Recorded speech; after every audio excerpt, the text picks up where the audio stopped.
All right, we're live. Let's see how the.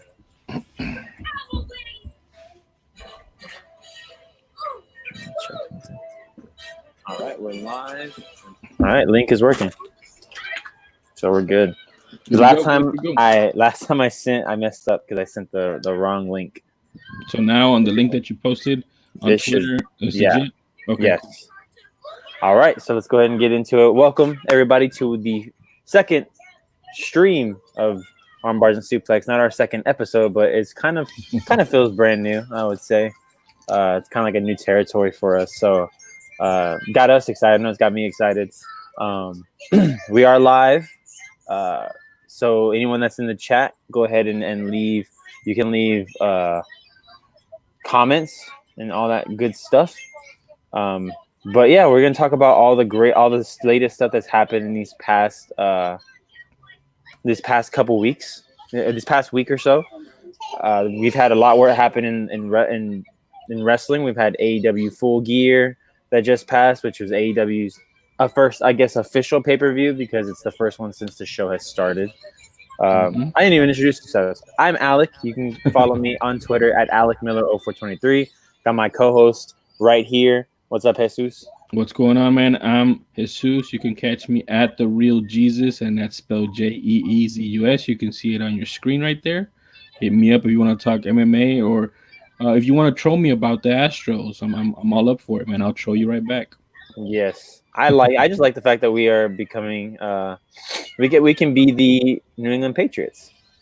I look at it as we're the evil empire now. You know, yeah, we're Emperor Palpatine. We have all the Sith Lords, and everybody's coming after us. We got a big target on our back, but I'm okay with that, man. Yeah, me too. You know what happened when the Patriots won got caught cheating?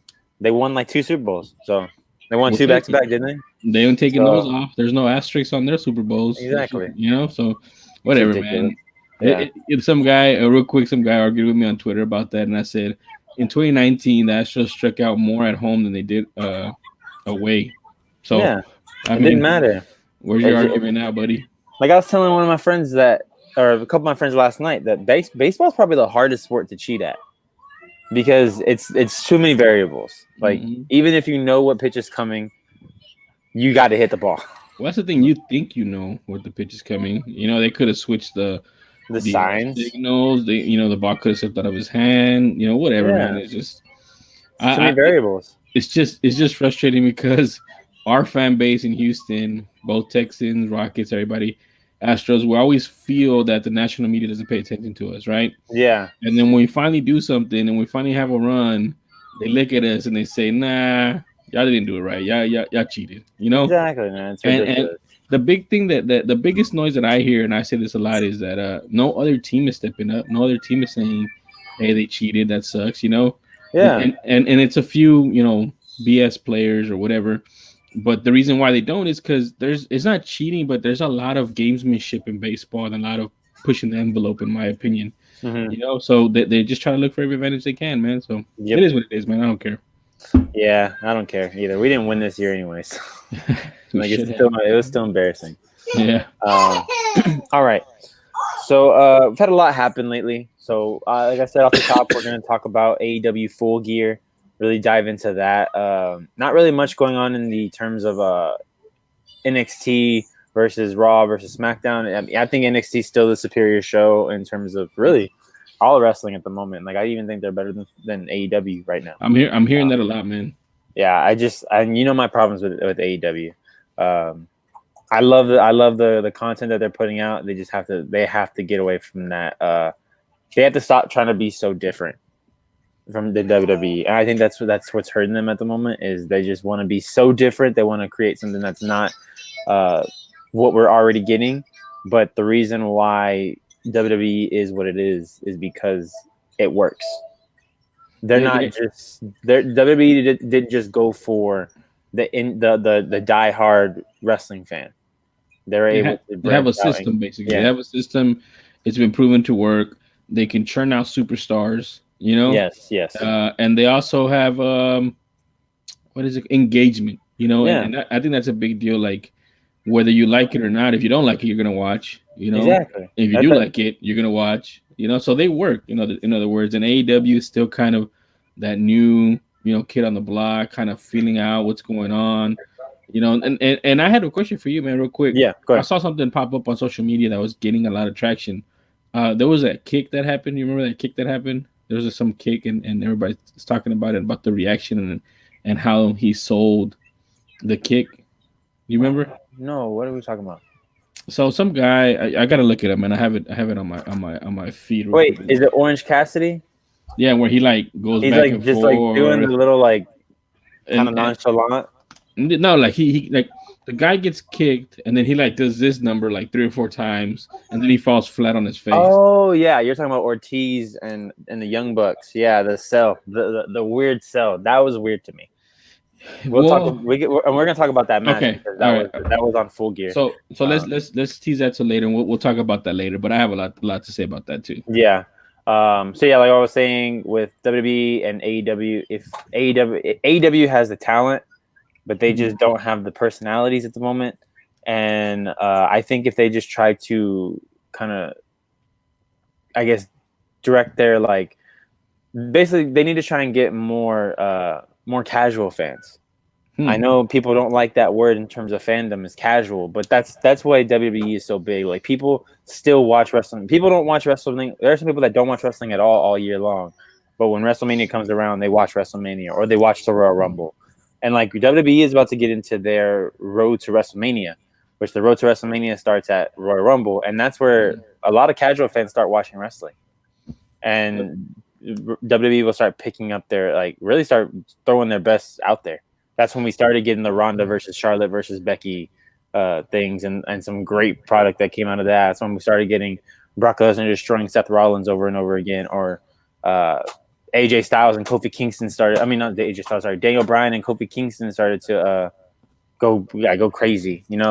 So my question to you is, what's his next AEW one coming up? What's it called? Full throttle. So the one we just had was Full Gear. I don't even know if they've named their next pay per view. I can actually check that real quick. Hold on, let me see. AEW pay per views, upcoming pay per views. Let me see. And the reason I'm asking is because how do we know that we're not seeing that right now? How do we know that we're not seeing their ramp up or their starting to get to that point where they want to have their own road to WrestleMania, but on the AEW side, and I think that's the challenge that they have when they're new. They're trying to figure things out, and they are actually trying to gauge the interest of their fan base. Mm-hmm. And right now, it just seems that they're just taking like one step forward and then like 2 steps back, trying to get to that point. You know what I mean? Like, yeah, they do some good things, and then some things are like, you want to, like you said, you want to see more of to bring in the casual. So I guess the question to you too is that selling out a little bit? To get more mainstream casual viewers in, is that selling out? Would you consider that selling out? No, I don't think so, man. Like, I don't. It's hard to sell out, man. I'm not one of those fans that thinks like a lot of like selling out, like with CM Punk, especially. Like people say CM Punk sold out, and like no, like not really, because. But the thing is, like with wrestling fans, like either we want something or we don't. Like, or we want something, and then when we get it, we don't want it anymore. It's ridiculous sometimes. Where like people were chanting CM Punk's name all the time at wrestling events and at WWE events. And now that he's not even back with the company, he's with Fox, but he's doing WWE stuff. Like he mentioned before that he was never in negotiations with WWE. He's in negotiations with Fox for that WWE backstage show. So he's not even dealing with WWE. He's dealing with Fox. So he's going the route of like Dominic Cruz, Rashad Evans, Michael Bisping, kind of. Yeah, well, they're not. He's going to be a commentator, man, like for Fox about wrestling. Yeah, he can do whatever. He can say whatever he wants. And I think Fox even has been trying to push people more to start not going so kayfabe and starting like talking a little more real. Yeah, start going off of like storylines and just talk about like things more realistically. They want that more sports feel. And I think CM Punk is one of the best guys to go out there because he's not going to hold back. Yeah, and I think that's what they saw in him too, man. That's a big deal. That's really good for That's a CM big Punk. get. For That's CM a Punk, yeah. big get, man. I think it's mutually beneficial for both of them. You know, I'm sure he's getting paid. Yeah, And he doesn't have to put his body on the line. He could probably still train for MMA because last I heard, he still wanted another fight. yeah. He said that on he did a podcast on Collider Live. He was there and he interviewed. He said he still wants to. He has one more fight. I think he said he has, Yeah, but and he said he actually wants to go back like into like indie fights or something like where he doesn't want to. He's like I took the deal because it was a lot of money. Like yeah, I'd be why wouldn't stupid you? not to take that deal. Yeah, He's like, and obviously I wasn't a good fighter, but I believe in his last fight he showed some promise. he showed some grit. The problem is that he's older. Like Yeah, he can't. He's going into this too late. But with yeah. wrestling, dude, the dude's born for it, and this only opens the door for possibilities of him and Vince getting on speaking terms again, and them talking and him maybe setting up something where he wants to wrestle again. But I think he's happy where he's at. Like, and he wants to get into acting. He said like he did a movie. That's why he was on Collider Live. He's promoting the movie, like a horror movie. And he said he wants to do more of that. He enjoyed it. Was it called Tables? No, I can't remember what it's called. I think it was like called like I don't You know remember. what I'm talking about, right? Nuh-uh. That Ronda Rousey thing that she did for. Oh my, that was so bad. Oh, that was horrible. That looked bad. I didn't want to watch it. Let me see. I'm about to look at CM Punk's movie. I heard it sounded kind of interesting. Like whenever I heard about it, I was like, yeah, I'd be down to watch this. Let me see. I'm looking it up too. CM Punk movie. Let me go to his IMDb page. Let's see. Girl on the Third Floor. That's what it's called. Girl on the Third Floor. Yeah, it's like Dan Cook tries to renovate a rundown mansion with a sordid history for his growing family, only to learn that the house has other plans. So, sounds interesting. It's a horror movie. 5 out of 10 IMDb. 82% on Rotten Tomatoes. Not bad. 3.5 out of 4 for Roger Ebert. Huh. Roger Ebert? Roger Ebert's not alive. Yeah, but it's like a his website. Yeah, you know. Okay. Because I'm like, Roger Ebert's not alive anymore. He's still putting that. Dude's committed. That's how good this movie is. That's how good this movie is. He had to review it from the grave. That's right. He did the opposite of rolling in his grave with this movie. All right. So yeah, man. So let's go into AEW Full Gear. So AEW Full. Oh, like I forgot to mention, AEW doesn't have any pay-per-views planned. They haven't announced any plans right now. Okay. So not sure what their next pay-per-view is. Yeah, it's very weird, but you know it is what it is. So not sure what they're. So yeah, well, let's go into AEW Full Gear. So this is their first pay-per-view since AEW Dynamite started. I believe it was in Baltimore. I might be wrong. Yeah, Baltimore, Maryland. So let's go into the matches. So the first match we had Dr. Britt Baker, DMD, taking on Bea Priestley. This is a match that was kind of like a grudge match because these girls have been going at it with each other. I think in their first match together, Bea actually gave Britt Baker a concussion, and then in their next match gave her a black eye. So this was like, but they never fought in singles matches. It was always tag team matches. So it was escalating. Yeah. So this was the finally meeting. Dr. Britt Baker gets the win by submission, and I think this is them moving Britt Baker more into like the main event of like, because she was the very first woman that was signed to AEW. She's the first one that was announced as signing to AEW. So I was shocked when they didn't put the belt on her when they give it to Riho, the Japanese wrestler, who's actually a big like one of Kenny Omega's best friends. So that probably has something to do with it. Yeah, I remember you saying that. So Britt Baker gets the win. This probably leads into her getting some kind of. She's already had a championship match and she lost to Riho. So I don't know if maybe you can give her another match. Like I said, don't forget that these guys, AEW said that wins and losses will matter. Even though a week ago, the Young Bucks were asked what happens if like they want to do a story, but the win-loss record for somebody doesn't doesn't like match up. They're like, oh, we'll just reset the win-loss records, which I'm That's like, what they said. yeah. So I was like, well, then the wins and losses don't matter. Mm-hmm. It's gonna always be dictated by story, which is really what wrestling is about. It's about story. It should never you should never be tied down by win-loss records unless it's like somebody that is constantly losing, all of a sudden getting a world championship match. Then you can be like, okay, or unless you're Goldberg and you never lose. Yeah, you don't lose. Who's next? But that's part of the story, right? That's I think that's part of the story. Yeah. You know, he also didn't lose to who did he not lose? Well, he lost to Brock Lesnar a couple weeks years ago at WrestleMania. Yeah, but that was way after the original run of You're right. 100, 200 wins in a row or something crazy like that. That's true. All right, so the next match we had was Proud and Powerful, which was Santana and Ortiz, the spot that you're talking about, taking on the Young Bucks. Santana and Ortiz get the win, and I think this is leading more towards we're not going to see the Young Bucks wrestling in the title picture for a long time because they didn't even make it. They got bounced in the first round of the tournament by Private Party, which was a surprise. No one was expecting that. Mm-hmm. And then now they're losing to Proud and Powerful. In terms of win-loss record, I don't think it's probably getting more towards 500 now. If you think about it. I think I can pull up their.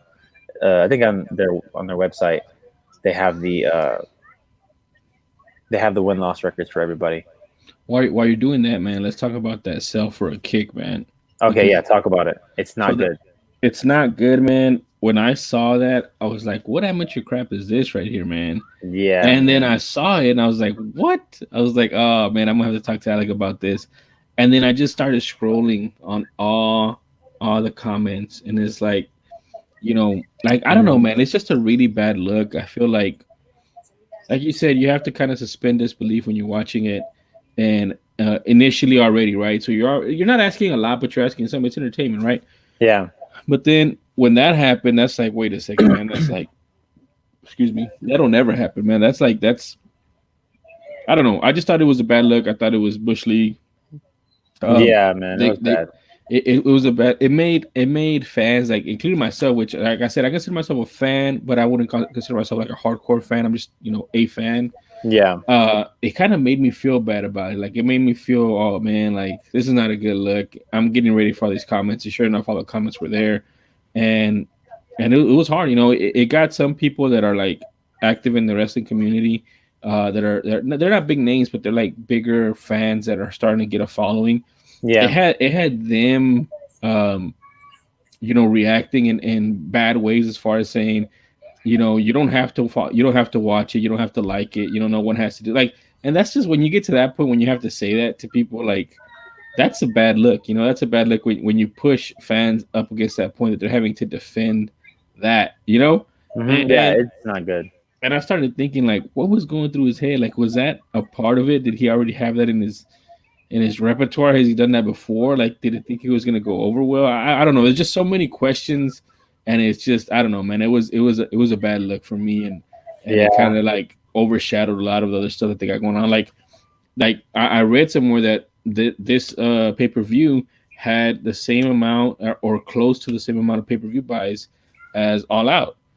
Mm-hmm. Which is a good thing. There's not a big drop off. That means that they have a legit fan base, consistent fan base, yeah. And you can start growing from that, Yeah. And then that happens, and I'm like, oh man, like, come on, man, Yeah, dude, it's not good. I honestly don't know what was going through his mind. I like overselling. Overselling's fun, I think, to me. Like, I think wrestling needs guys that can oversell. Like, when someone hits somebody with a clothesline and they like flip backwards. Mm-hmm. To me, that shows like I'm not thinking like, man, he backflipped on that. Like, no, I'm thinking like, dude, he must have hit him hard, things like that, or other oversells. Like who didn't love The Rock overselling the Stone Cold Stunner back then?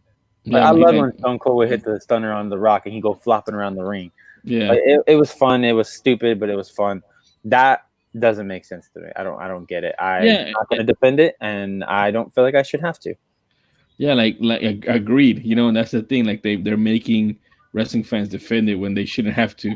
But like, if he were to get hit and he were to go, fall backwards and tumble over and over, okay, that's way better, more believable, and like a better oversell. versus like I don't know, like what are you, like you're stuck in the ground and they hit a pole Yeah, and then you the realize and then you fall flat on your the face, like it's just I don't know, man. Like I don't know, and you know what? That's also interesting. Like, do they get coached on this? Does somebody come up to them and tell them, hey, buddy, this didn't work this time? Can you, I hope so. can you walk this back next time? Or I don't know how that works, man. Like, like, is there any feedback that goes to these wrestlers and helps them with their performance? Like, I mean, I don't know. I don't know how that works. I certainly hope that there's someone back there to let them know because like that was not good. That was horrible, man. Like the better like, oversell, I would say, like quote unquote oversell for a super kick is that they kind of like stop in their tracks and then they just like fall forward or something like that. Like that's a better oversell for me. Or you could do the flying backward type thing, but that I've never seen that in my life. Like I've never seen that ever at all. So I don't know. Hey, but power to him because any publicity is good publicity, That's and true. people are talking about this now. Like I didn't know who this guy was. I didn't know. Like I mean, I know you talked about him in the past, but like now I know who this guy is, Yeah. and you know what I'm saying? Like I don't know. It's just I believe that was Sin. No, I think that was Ortiz. I'm about to make sure. Yeah, that was Ortiz that did that. mhm. Have So you heard any blowback on your channels on your people that you follow and stuff like that about this or no? I just saw the some people talking about it, just like saying that this was dumb. Like that was what most people were saying. It was just like this is dumb. But like just kind of glossing over, like whatever, it's fine. It's not that big a deal. Oh, I forgot to do this. Hold on. Boom. Man, official. Official. All right. So I do have the win-loss records pulled up. So for Britt Baker, who we talked about earlier, Mhm. her overall is 6-2. That's a pretty She good. yeah, she's 3-1 in singles and then 3-1 in tag team. And then for the other for Bea Priestley, she is 1-3 overall Wow. with a 0-1 singles record. So that was her first singles match, and then 1-2 in tag team. So yeah, kind of crazy when you see this. So then I'm looking up Santana and Ortiz. They both have they're 2-0. Oh, sorry, they're 3-0 because they have two. They're 2-0 in tag team, and then they have one trios win. And then when I look at the Young Bucks, so Matt and Nick Jackson. Oh, that's actually not bad. I thought it was worse than it is, but it's not. They're 7-4. Hmm. So they're not. They're pretty good. I think they're in good standing at the moment. You're above 500. Yeah, they're above 500. All right, so the next match we have, sorry, let me look it up real quick. We had Adam Page taking on Pac. So this is the second match of the two for between these two. As we know, Pac got the first win. Adam Page actually evens it up 1-1 with a win here. Pac right now is 4-2-1 overall. So it's 4 wins, 2 losses, and 1 draw in singles. And then you have because him and Moxley fought to a draw, or not to they fought to a time limit. So that's why he has the 1 on his record, and then That's the only one so far, right? The time limit draw so far. That's the second because we also had Cody and Darby Allin That's right. went to a draw, and then we have Adam Page who's 5-5. Whoa. Yeah, that's actually one that kind of surprises me because of well, actually before this was out updated, it was probably 5-4, but he also lost on Wednesday. Oh yeah. So that's where that comes in. So he's on a little losing streak then. Yeah, man. So I don't know what this means for Adam Page going forward. Just in terms of the record, and the reason why I'm bringing up I don't know what's going forward is because they did the rubber match. Between him and Pac did the rubber match on Wednesday, and Pac got the win. So I'm assuming this means that I honestly think there's a heel turn coming for Adam Page. He's been hinting at it with the Young Bucks and Kenny and stuff that he's kind of like, especially when he was heading towards his match with Chris Jericho at All Out, they were dropping hints before he canceled. Yeah, he was dropping hints that he was kind of what's it called? He's been dropping hints that he was mad that they're not looking out for him because he was getting attacked by Chris Jericho and no one was ever coming out to help him. So he was kind of saying like, like I'm not getting any help out here. I was promised when I came with y'all to do this that I was gonna be one of the top guys, and now y'all are all involved in your own stuff, kind of thing. So where's my Marquise Pouncey? Is what he was saying. Yeah. So yeah, he might be heading towards a heel turn. I think that's where that's going to be going. Possibly joining Chris Jericho's inner circle. Who knows? But we'll get into someone joining the inner circle later on. So yeah, Adam Page gets that win, but then Pac takes it back on Wednesday's Dynamite. Then we had Shawn Spears defeating Joey Janela. So Joey Janela, he's known for his hardcore unsanctioned matches. Yeah, this is not an unsanctioned match, and he gets the loss against Shawn Spears. He only wins unsanctioned matches, dude. But I believe he had some help from Tully Blanchard. So Tully Blanchard was at ringside with Shawn Spears, the chairman. That's what he goes by now. He carries his chair around because he's the chairman after he split open Cody Rhodes. Smart to capitalize on that. So yeah, Joey Janela, he's now at 2-4, and Shawn Spears, before his loss this past week, was 4-2. Now he's 4-3 because he lost to Darby Allin on Wednesday Night Dynamite. We'll get to Darby Allin a little later. So yeah, Joey Janela, Shawn Spears getting the win. They're going to be building him up to be a big heel in the company too. But apparently he's going to be separate from Chris Jericho's kind of heel stable. So that's kind of interesting that you have like a third party kind of guy where he's still a heel, but he's not going to be helping out that guy. Same as with Jon Moxley. Like Jon Moxley, he's a heel, but he doesn't really care to join up with anybody. That brings in the enemy of my enemy is my friend aspect of it. Maybe it'll come up. Who knows? Those are the fun. Those are the best ones. Yeah. All right. So next we have the 3-way tag team match for the AEW World Tag Team Championships. So we had SoCal Uncensored defending against the Lucha Brothers and Private Party. I told you how much I love Private Party lately. They're one of those teams they're an underdog team that I'm really excited to see what they do going forward. And everyone loves the Lucha Brothers, probably the best tag team in the world right now, besides the Young Bucks. But SoCal Uncensored able to get the win, defend their championships, and live to fight another day. There's a team of Frankie Kazarian and Scorpio Sky, and I told you how I feel about Scorpio Sky before. That this kid has he's got everything going for him. Like he has to have a major downward spiral in order to not become a star superstar, because this kid has it all, man. I think he's 25 maybe. Yeah, he says young. High flying. Charismatic. They're charismatic. They're surprisingly pushing SoCal Uncensored as faces, which really surprised me. Wasn't expecting that. Whereas you have Lucha Brothers turning from face to heel. So right now the heel, the face turn's working. I think these guys are good on AEW Dynamite. They defended against Chris Jericho and Sammy Guevara in a tag team match and got the win. Actually, small packaging. Doing a small package on Chris Jericho, so that counts as Chris Jericho's first pinfall loss. He had not been pinned in AEW up until Wednesday, which is kind of crazy. It's a long time, man. Yeah, he's 7-1. Wow. Chris Jericho, which is crazy. The champ, 7-1, and then he's for a reason, I'm assuming. Yeah.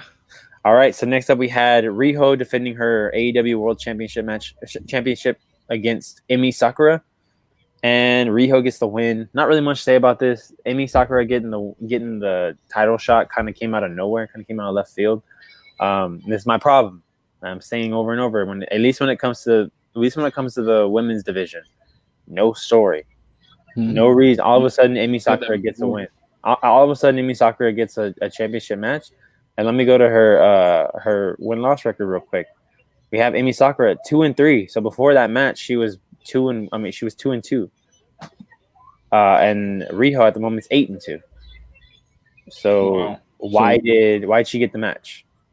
I don't understand it. And so she's 2-2 and she's the champion now? No. She didn't win. Riho defended her title. You're saying she got the match. Yeah, I'm saying why did she get the match? And that's the problem when you're putting this more sports feel. You're adding win-loss records. you're gonna invite this discussion of why does this person get a championship match? Like, and that already happens in WWE sometimes, and now it's gonna happen even more in AEW because now I'm gonna be able to go onto their website, look at the win-loss record, and say why is this person getting a championship match? I hadn't really thought about that too much, but that does make sense. Like let's say we're here next year, and we see a fight like this, and the champion at that point is like, 27-4. Yeah, and they fought somebody who's like 6-18. Yeah, You know what I mean? Like, what is going on? Why? And it's gonna be because they didn't do it right, Yeah, you're gonna invite those. You're gonna invite that criticism. Yeah, exactly. That's exactly. You're leaving the door open for criticism on win-loss records and who's getting the title shots if you don't play the story right. Yeah, and then I mean, a way to be able to go around that is to introduce some sort of story element for why Sakura is going after Riho, but you didn't. You just kind of threw this match together because y'all didn't plan it. Or you can do a thing that WWE already figured out and do a Money in the Bank, and you can have an automatic title shot whenever you want it. But I mean, obviously, do it different. It's not going to be called Money in the Bank. It'll be called, a wish or New Japan has one. Or a get out of jail free card or no, what is it called? Go directly to what is it? Pass go or something. Yeah, something like that. Yeah, you can do something like that.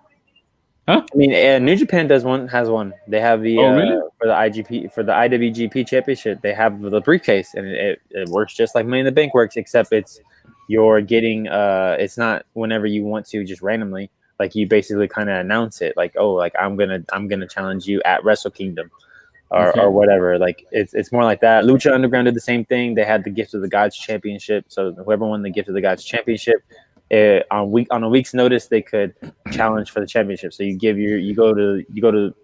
would go to Dario Cueto, say I want to cash in my Gift of the Gods Championship for a Lucha Underground Championship match, and the next week you got that match. Man, I just had an idea, man. I wish or I hope somehow put me in touch with the policymakers at AEW, and instead of like a Money in the Bank where I would get to choose, like I would fight somebody or for the championship, I don't get it to fight for the championship, but I get to choose who does. That would be pretty cool. That'd be pretty cool. Yeah. All right, we have someone in the chat right now, Jeff McElroy. What's up, Jeff? Welcome to the chat. Enjoy. Join us. Yeah, that'd be great. It's great to have you. So yeah, let's jump into so that match. Kind of came out of nowhere. Don't really care for it. I'm really hoping to see more coming out of that. Awesome Kong finally made an appearance on AEW, but she attacked Allie. Why? Oh. So like I don't get it. She's supposed to be working with Brandy Rhodes. I don't know what the point of Brandy Rhodes is like becoming the Stephanie McMahon, which is perfectly cool. I like that. But where is this going? Why are you attacking Allie and not attacking Riho? Like, why are you having Awesome Kong going after somebody who's not even a champion? Alec, they have a master plan, man. There's a master plan in play to do it, and that's why they're doing it. I mean, I don't know. I'm just telling you that there could be something behind it, but I agree with you. Why go around and not do not attack Rio like you mentioned? Yeah, I don't know. It's we'll see. Maybe they do have some kind of master plan. Maybe you're right. All right, let's jump into the penultimate match of the night, which I'm perfectly okay with this not being the main event. Chris Jericho taking on Cody for the AEW World Championship match, and if Cody loses, he will never challenge for the AEW World Championship again. And how do you think this turned out? Cody lost. Cody lost by way of technical submission. Oh wow! Because Cody was in the Lion Tamer, and MJF, who is like Cody's protege, I guess you would say. He was at ringside, and while he was in the Walls of Jericho or the Lion Tamer, I can't remember. MJF decided to throw in the towel. Oh, that's a really cool way. Threw in the towel. And then Cody's talking is complaining to MJF, like, why'd you throw in the towel? And then MJF kicks Cody in the balls. Yes. I was just trying to save you, man. Live to fight another day. Just not for the championship. Yeah, man. So we'll see what happens. MJF. Oh, and then MJF on AEW Dynamite joining Chris Jericho's Inner Circle. So very interesting. Very interesting. Everyone saw this heel turn coming from a mile away, but it still worked. Sometimes even when things are predictable, they can be great. They can it can still work because people know it's coming. But I mean, that's pretty cool, man. All right, let's see. Hold on. Jeff McElroy actually asked in the chat, said, did WWE set up, I'm assuming he meant NXT to take away from AEW, setting it up on USA Network to take away from AEW. I would say that probably had something to do with it going to the USA. But I heard that there was a lot of talk about NXT event, like making its way to television, going away from just the WWE Network. So I would say AEW probably sped up that process of going to television, especially because I assume when they went to television that they were going to do tours, so that they were going to be in a new city every week, but they're still doing the Full Sail shows. So it's a different model. Yeah, the problem is when you're at Full Sail, it's a few hundred people. Yeah, not very many, and it looks like that on television. Well, I mean, Contender Series pulls it off very nicely, though, man. Yeah, but the Contender Series is meant to feel like that small type thing, whereas NXT is trying to be made to look bigger. Whereas like AEW, it's in front, even though it's not in the big arenas, it's still seating a decent number of people. Yeah, that does make sense because Contender Series is more like this is the little leagues and you're trying to get to the big leagues kind of. Yeah, exactly. So yeah, I guess that would make sense. But yeah, Jack McElroy's right. It says similar to ECW starting out, like when ECW started, and they were only in I can't. Please, if you know in the chat what the name of the arena was, but it was always the same arena in Philly, and that's why they got such a big following. So he's probably right. That's probably why. That's similar to like the Strikeforce model in MMA. They would only fight in California in 2 venues, I believe. I think one was in Sacramento. But they grew their base over there so much, man. Like they grew a huge base in California. Yeah. So I mean, it's a good model, man. But for NXT, if you got the backing of the WWE, you have money. Like, why wouldn't you? You know? Yeah. You would go to a show, right? If they came here to Houston, you'd go. Oh, definitely. If NXT comes, if AEW comes, I'm going. I mean, we already said that we're going to UFC whenever they come in February. Yeah, man. In February, I'm really excited about that. And the only fight that's been announced right now is KGB Lee taking on Lauren Murphy, and I'm still like, there's another one too that got announced. Did they announce it today? No, they announced it the other day. I got to look it up, but there's 2 of them. Okay, because like that's the one I heard of because I was like super. Kraken. Jeff says Kraken. Maybe Juan Adams. Oh, Juan Adams, maybe. Adams fighting? There's gonna be a heavy dose of Houston guys. Houston guys here on that card, man. Is maybe what do we get on that card? What do they call it? The Valentine's Day Massacre. That'd be cool. That's cool. I like that. All right, so where were we at? All right, so we were at the main event.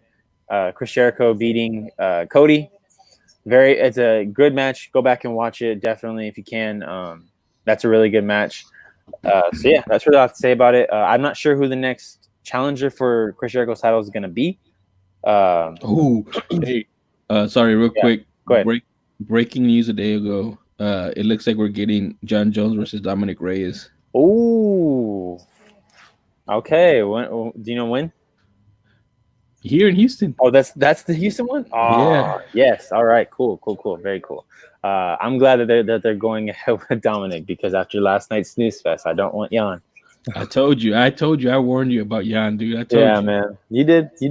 I got blinded by the very nice, very sexy KOs. So it is what it is. But yeah, Dominic looks great. I can't wait to see that fight against Sean Jones. But I mean, we'll get to that when we get closer.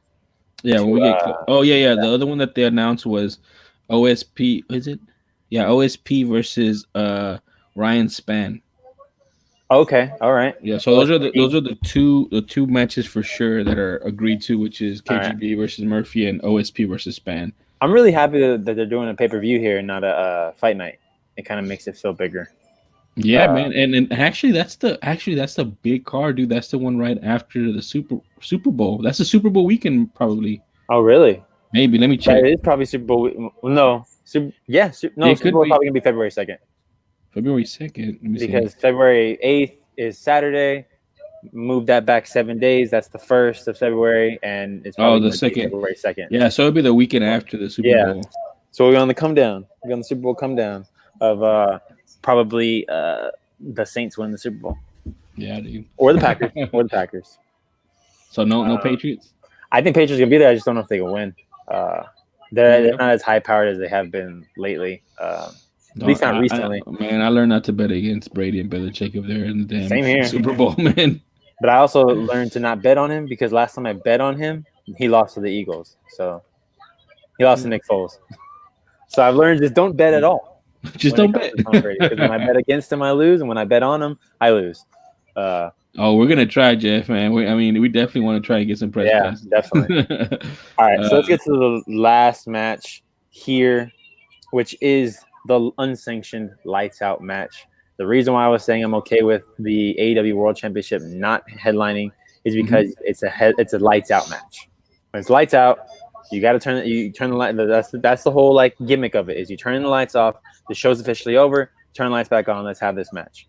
Unsanctioned, no rules, doesn't matter towards rankings at all. It's just these two guys going at it. Yeah, I like that, man. That to me that's like a the what is it? The 3-piece and a soda that Masvidal gave Leon Edwards in the back, you know. Yeah, you can get it whenever. It don't matter. I don't need these cameras to be around.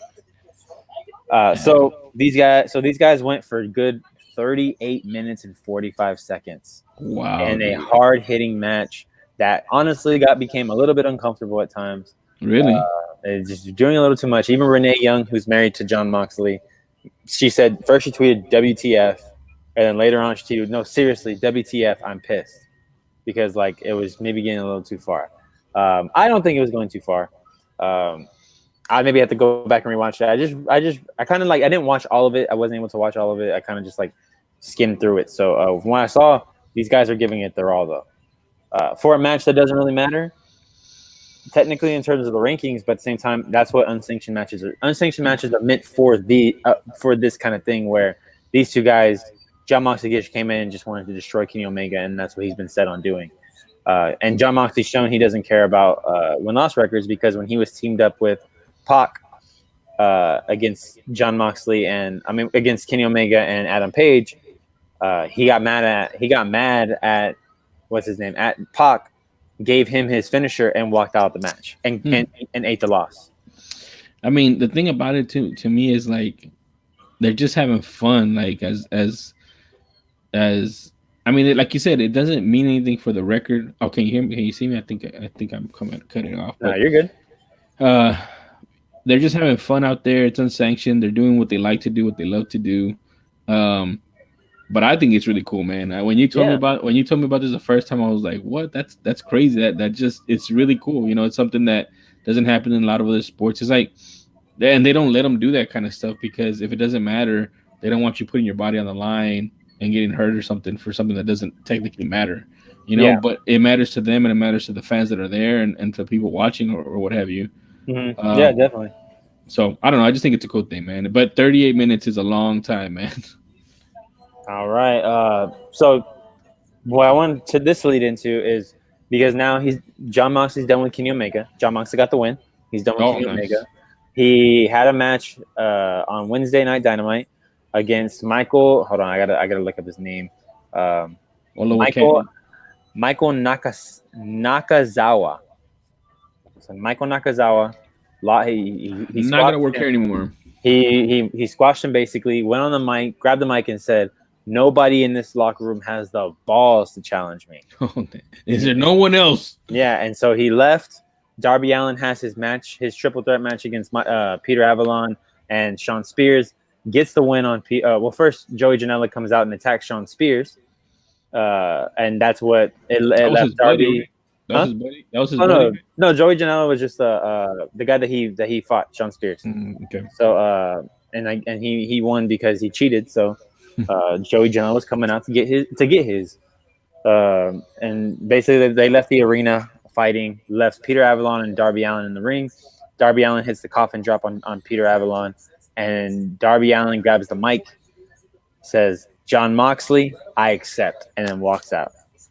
Nice. So this week we're getting Darby Allin taking on John Moxley. Oh, you're excited, man. These two guys that don't care what happens to their body, and I cannot wait. I cannot wait for this. It's gonna be insane.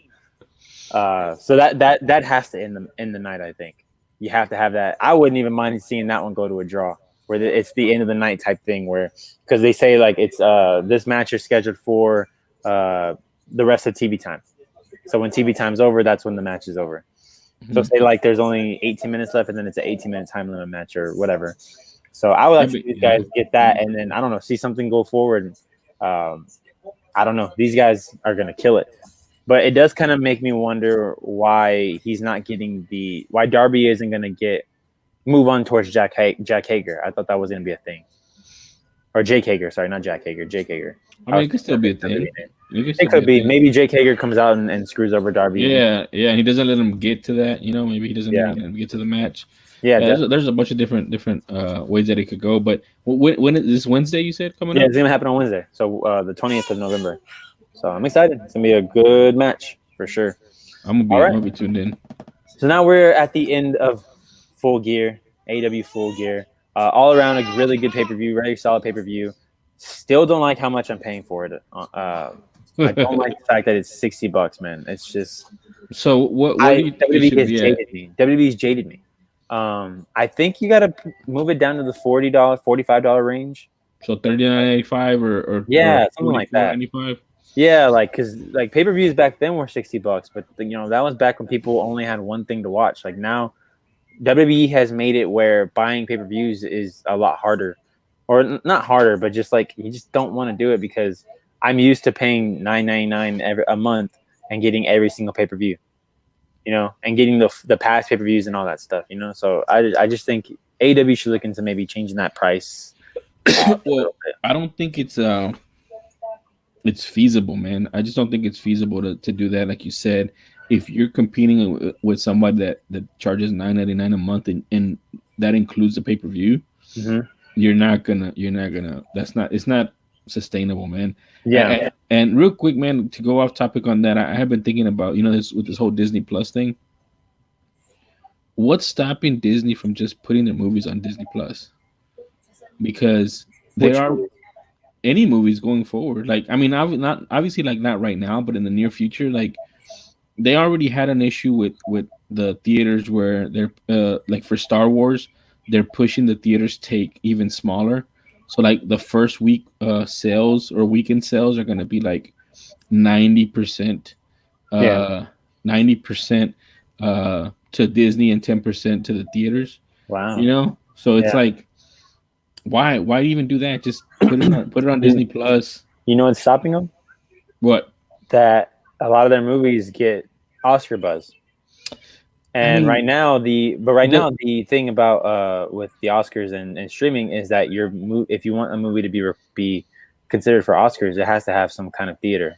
That's why The Irishman was in theaters for a few weeks. I'm excited about Irishman, man. I'm really I want to see it. I heard it's great. But like I think like some people have said, like that's a Netflix movie. It's not a Netflix movie in terms of the quality, but it's Netflix in terms of it's 3 hours. I want to be able to stop the movie whenever I want to, and all that things like that. I don't know because I saw The Hateful Eight right here at Edwards, and they had an intermission, and that was dope. That's cool. I don't mind that. Yeah, that'd be cool. That's what they need to go back to, man. But I don't know, man. They should just be. I don't know. If it's me, I'm putting it on Disney Plus and just saying screw that, and I get all my money. It's people like Spielberg, man. I think if they stop the whole because that's eventually gonna go away, where that's not gonna be a requirement anymore. Like Roma, dude. Roma won the Oscar Best Picture, but it was in theaters for a couple weeks. I know, but would it have been any less a movie that didn't come out in theaters? Well, no, but that's the debate that they've been having. This isn't even a movie show, but we're gonna talk about it. That's the debate that these guys are having. That's the thing that Scorsese's talking about, that Spielberg's talking about, that when Scorsese says that Marvel movies aren't cinema. I got two words for him, Alec. I mean, I got two words. The two words are "okay, boomer." But I mean, Scorsese. I honestly think that Scorsese, because he had kind of retracted his statement. He walked it back a little bit, and said that they're not for him type things. That they're not. He's not saying that they're not moved. That they're not.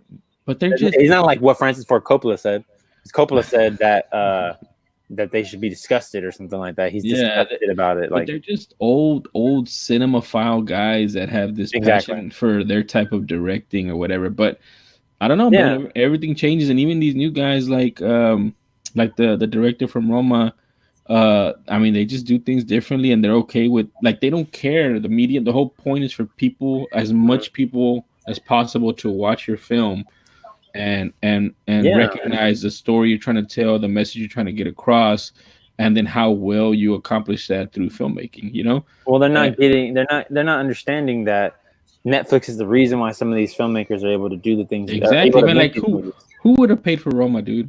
I mean, it stars a indigenous Mexican woman.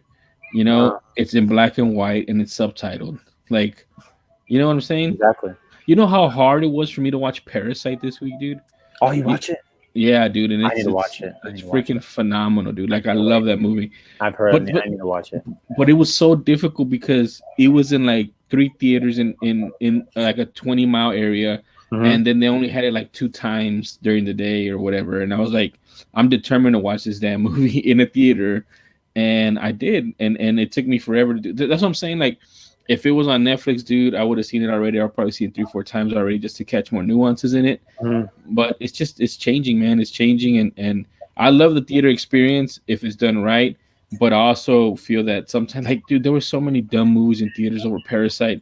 I was like, come on, man. Please. Dude, there are movies. So first of all, I think the big problem that I think these guys need to realize, the reason why people don't go to the movies and see these smaller movies in theaters is because of how much movie theaters charge. Movies are expensive, man. Like, so let's say 2 people, me and my girl, we're going to the movies. That's probably about, depending on what we're going to see. Say we're going at night. It's a night date. Mm-hmm. That's $20 a ticket. Depending on what we're watching. Say we're going to see Endgame. That's the thing is, my movie tickets are my money is saved for when I want to see a movie like that. I want to see Endgame. Big event movies. Yeah, like it's meant for that. Like, probably when Rise of Skywalker comes out, I'm gonna go see that in the theater. I'm gonna go see that movie theaters. Last Jedi, I went and saw in the movie theater. Like, it's safe for that, but like when I want to go see those are $20 a ticket. That's $40. That's $40 right there for me and her. And then I need an icy. I have to have an icy when I go to and it's got to be a large.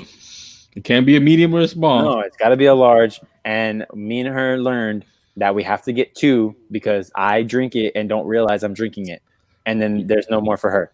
Hey, so I have to get 2. Why do we have to share, man? They're there with us. They can order their own food. Why do we have to share? First of all, sharing is for when you first get together. Then you're sharing. But then the more you're with somebody, you realize, why are we doing this? Why are we doing this? You can get your own. Yeah, let's just get our own. It's not a big deal. We can share other things. I mean, I definitely agree with you as far as the big like event movies. You know, like Guardians of the Galaxy. I think I took the kids to that Palladium out in Katy or something, and that was pretty cool. In the theater by myself. In an empty theater, and it was awesome. Yeah, I saw. I don't know, man, but there's the smaller films, the smaller. Nowhere to see them. Yeah, I wanted to see About a Boy. Do you remember that one? It was an Amazon original with what's his name? The guy Steve Carell. Steve Carell. Oh yes. Was it About a Boy? I don't know if it's called About a Boy, but it's about me and Crystal watched that. That's a great movie. Yeah, so the only place that had it in theaters for the longest was the River Oaks Theater. So I had to go over there to watch it, you know? And I would have been perfectly fine watching it on Netflix or whatever when it came out. Or actually, I'm sorry, it was Amazon. I would have watched it on Amazon. Yeah. Beautiful Boy. Beautiful Boy. There you go. Beautiful There you Boy. go. Great movie. That one. Yeah. That was a really good movie, and it's based on a true story. And it hits hard when you have a boy too, a son. So I would be perfectly fine watching that. At home. On my time, doing what I want to do with it. And I still also think, yeah, it is $8 a drink, Jeff. It's probably more than that, honestly, for a large slush. For a large icy man, it's pretty expensive. Yeah. So I would have been perfectly fine seeing that, and then just seeing the big. But the thing about that is, I feel if it's just for big blockbuster movies, it's gonna skew a lot of the stuff like that gets made into big blockbusters or that has a lot of money behind it. But I mean, times are changing, man, and they have to figure something out because there is a crazy imbalance right now. And I think that's where Scorsese is coming from. That they're not taking as many risks as they used to before because they're so dependent on making money and like making a crap ton of money, so that they don't take these risks on these smaller movies or Irishman type movies or the Hateful Eight type movies or even what's that one? Once Upon a Time in Hollywood, which is a great movie as well. They don't want to take those risks on that, man. And it's just I don't know. I think we're in a state of transition, and like I said, I think in a year or two, Disney's gonna say F it, and they're just gonna start putting stuff. I don't know, year or two, maybe 5 years. They're just gonna start putting stuff on Disney Plus. Like, why would they give any of their pie to the theaters? Yeah, I think I remember a couple of years ago, people were discussing this on like a movie podcast that I was listening to. They're talking about this problem, and that eventually they can see where they can see something happening where, like movies still go to the theaters, but you have that option if you want to pay. Pay the same amount that you would probably pay, or maybe like $10 or like 20. Say you pay $20, but it's only one thing, so it's like one charge of $20, and you can have multiple people at your house. You can say you want to invite people to come watch the movie at your house. It's the same movie that's in the theaters, but you can watch it at home. Yeah, right. I don't know how they would do that. I mean, I don't either, but I think that'd be a good idea. I think they're actually trying to develop something like that, at least studios, or I think the theaters are trying to develop something like that where that was a thing, because they know that it's harder to get to the movie theaters, especially like say you have kids, you have 4, I have 1. My friend got mad at me because he talked to him. I talked to him yesterday. He's like, "Bro, have you seen the Joker yet?" And I said, "No." He was like, I should hit you right now." Yeah, you haven't seen the Joker, dude. I'm gonna hit you. I have. It's hard. On site, Alec. No. I work 68 hours a week. I know, man, but you gotta enjoy that money you're bringing in, bro. Like, the Joker's a legit movie. It's a completely different take. Yeah, it's a great movie too. So I want to watch it again. But get your stuff in order. For me, dude, taking my kids to go watch a movie, dude, is like minimum $60-$70 because I have 4, first of all, so I have 4 kids. Yeah. But second, I strictly go take the kids to the drive-in now, because the drive-in is like $5 per kid, and I get to watch 2 kids movies there. Yeah. So I just knocked their whole month out right there, man. But yeah, that sucks, man. Like, and again, I understand too, because they're being squeezed. The theaters are being squeezed by the studios as far as revenue on ticket sales. They jack up the concessions, man, because that's the only way they can make money. So I understand it from a business point, but definitely as a consumer, it's hard. I've changed my habits, dude. That's why I didn't. That's why I got Disney Plus the first day it came out, because it makes sense for me. The kids, my daughter's watching High School Musical, the musical. My son's watching The Mandalorian with me. The kids are watching. They were watching Inside Out. They hadn't seen it before because they're 5. You know what I'm saying? So yeah, dude. So it hits all the spots, and it's like like $10-$12 a month or something like that, man. So yeah, stuff's gonna change, man. So I know we got on a rant, and we're not even talking about AEW Full Gear. That's right here on the little.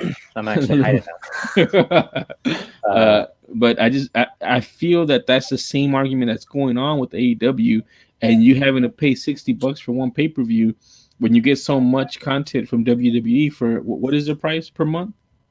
For WWE, $9.99. They were. I know that because why would I pay $60 for AEW when I can pay $9.99 for WWE? Exactly. And get all their damn content, man. And that I don't know who's running their business on the AEW side. Like Tony Khan.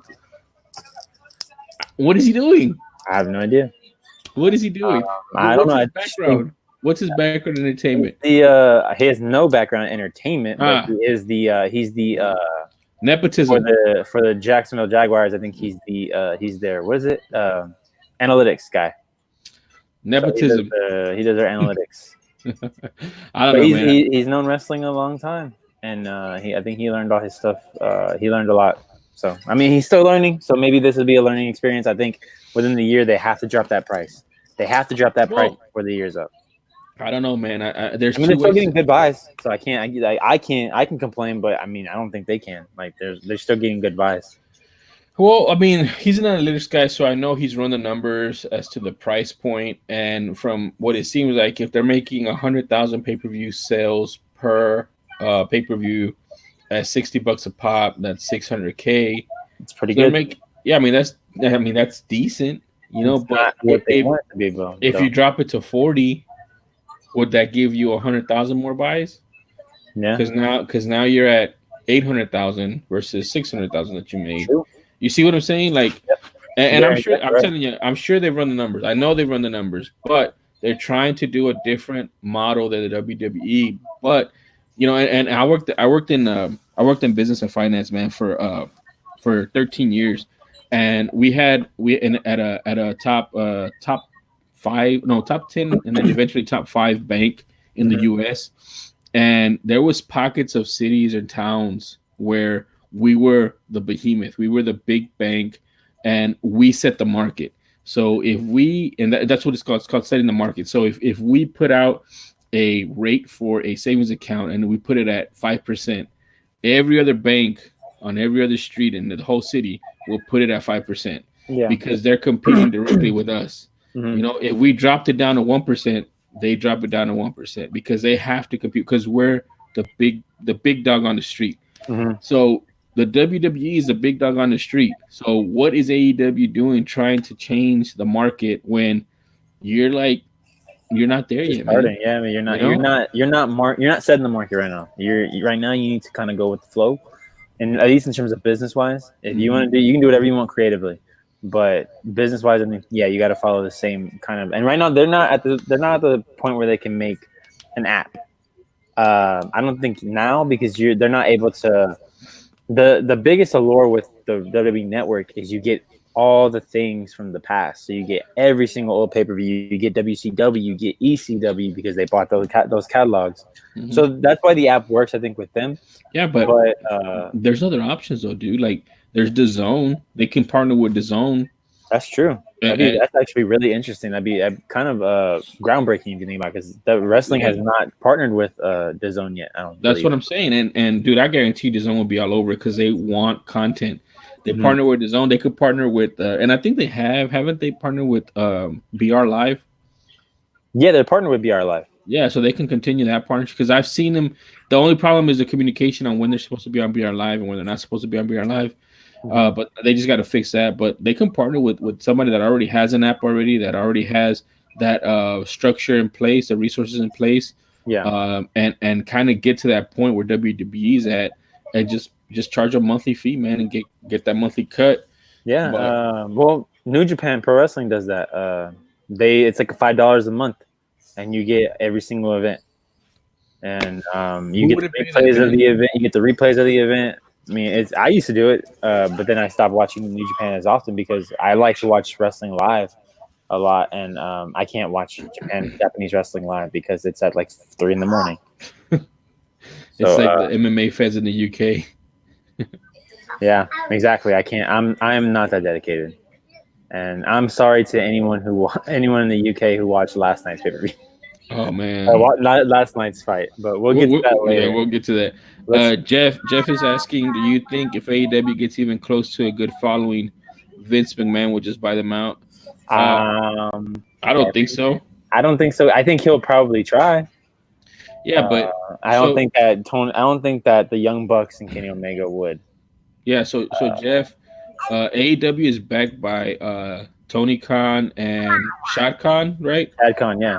Which is the Jacksonville Jaguars, the owner of the Jacksonville Jaguars, and he's a billionaire a few times over, so he has just as much, if not more, money than Vince McMahon. So I don't think he would sell maybe if it's going in the tank, and Vince just want to buy it for scraps or for certain contracts that they might have in place. Mhm. But from what it looks like, they're gaining a decent following. I think they might be profitable just because they've been doing stuff on the low, like you said, out of 100,000 buys is not bad, and they don't have a lot of production from what I see, like production costs. Yeah, exactly. They do have Pyro though. Pyro's great. What's up? They have Pyro. Oh, the pyro, yeah. I mean, So I Pyro's don't know, great. man. I just don't think that's in the cards, man. I think more than anything, we're probably gonna, if AEW fixes their little things and the way they're going, I just see a two-headed monster, actually a three-headed monster with wrestling, which is WWE, NXT, which is crazy to me because they're still part of WWE, but they just have their own brand and they're like so good. Mhm. And then AEW as like the Bellator to the UFC, like Yeah, they're, yeah, they're not the WWE, but they're a good professional league. yeah, yeah. And you're right. Ted Turner did sell WWE, but I mean WCW, but he was also very like ill-equipped to handle what he was trying to Yeah, create over there. there's that famous quote where Ted Turner called Vince McMahon and said, "Hey, I'm in the wrestling business," and Vince McMahon goes, "Hey, we're in the wrong business. I'm in the sports entertainment business, right? Yeah, Or I'm in the he's entertainment business." yeah. He said, "I'm not in the wrestling business. I'm in the Yeah, entertainment yeah, business." we're in two different businesses, and honestly, man, that played out exactly like that. Yep, because Vince saw what wrestling was instead of trying to be he wasn't trying to be a traditionalist. He wasn't trying to keep it Mhm. where it's this one thing. He saw it for what it actually could be, and Yeah, that's why WWE is as big as it is.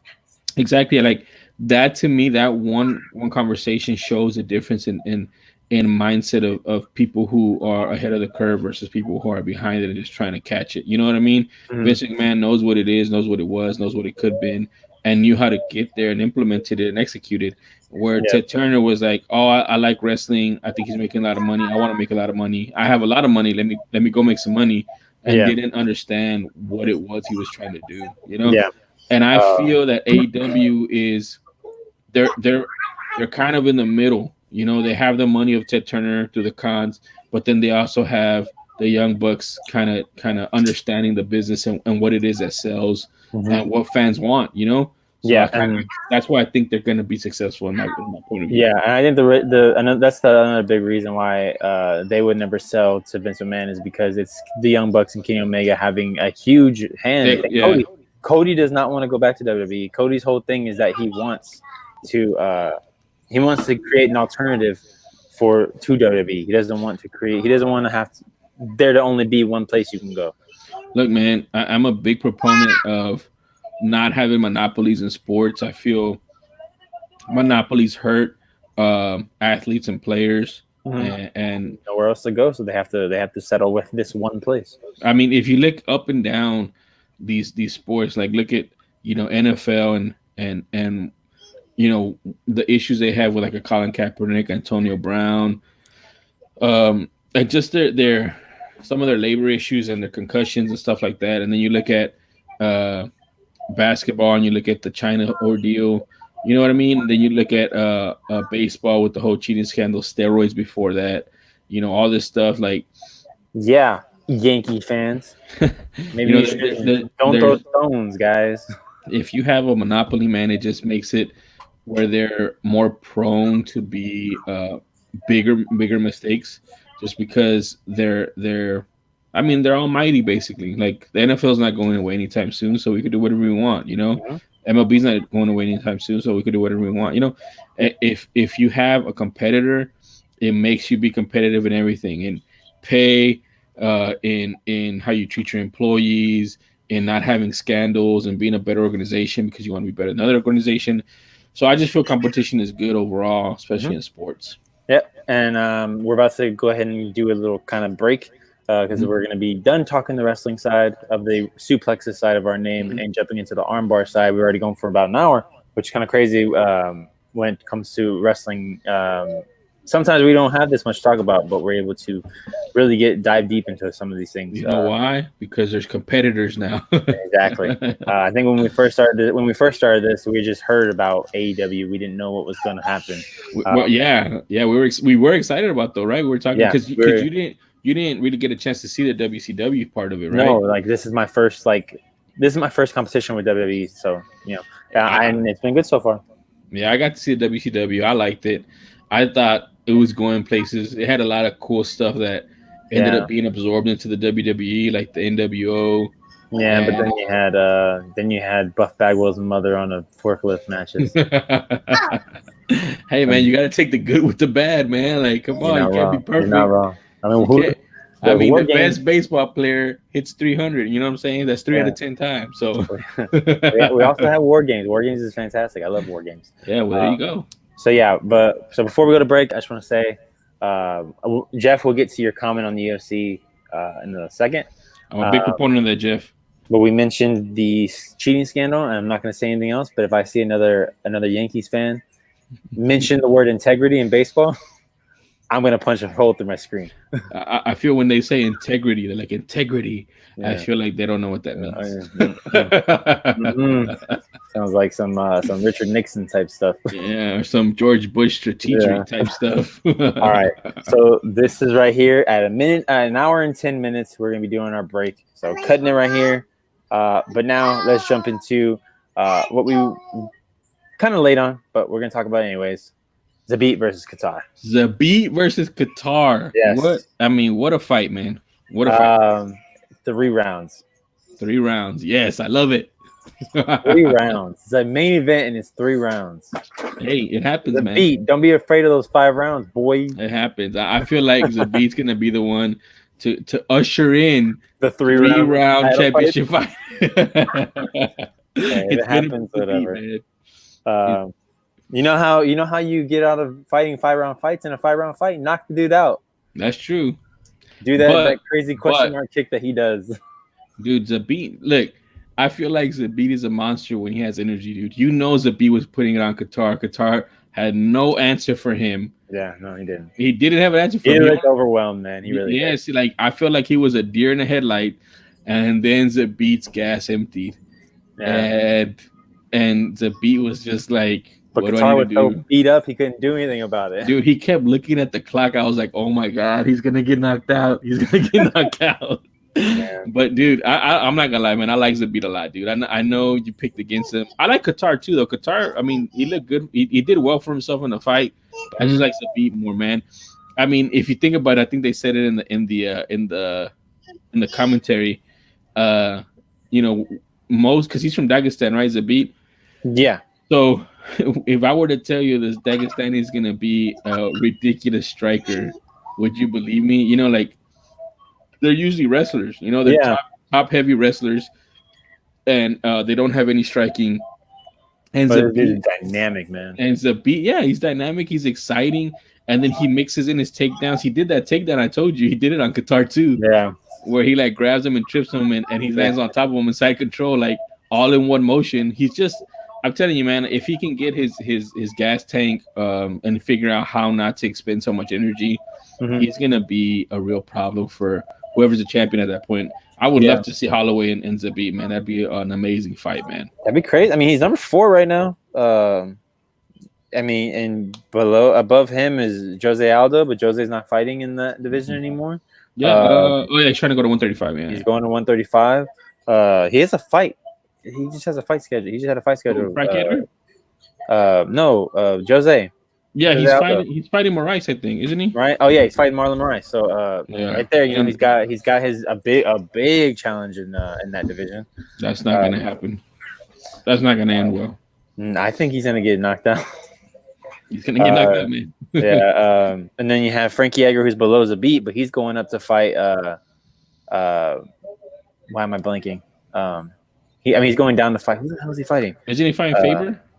Is he fighting Faber? Is it no Jan? Oh no, he's fighting Jan. He's fighting Sanderson. Yeah, that's right. Oh no, Sanhagen.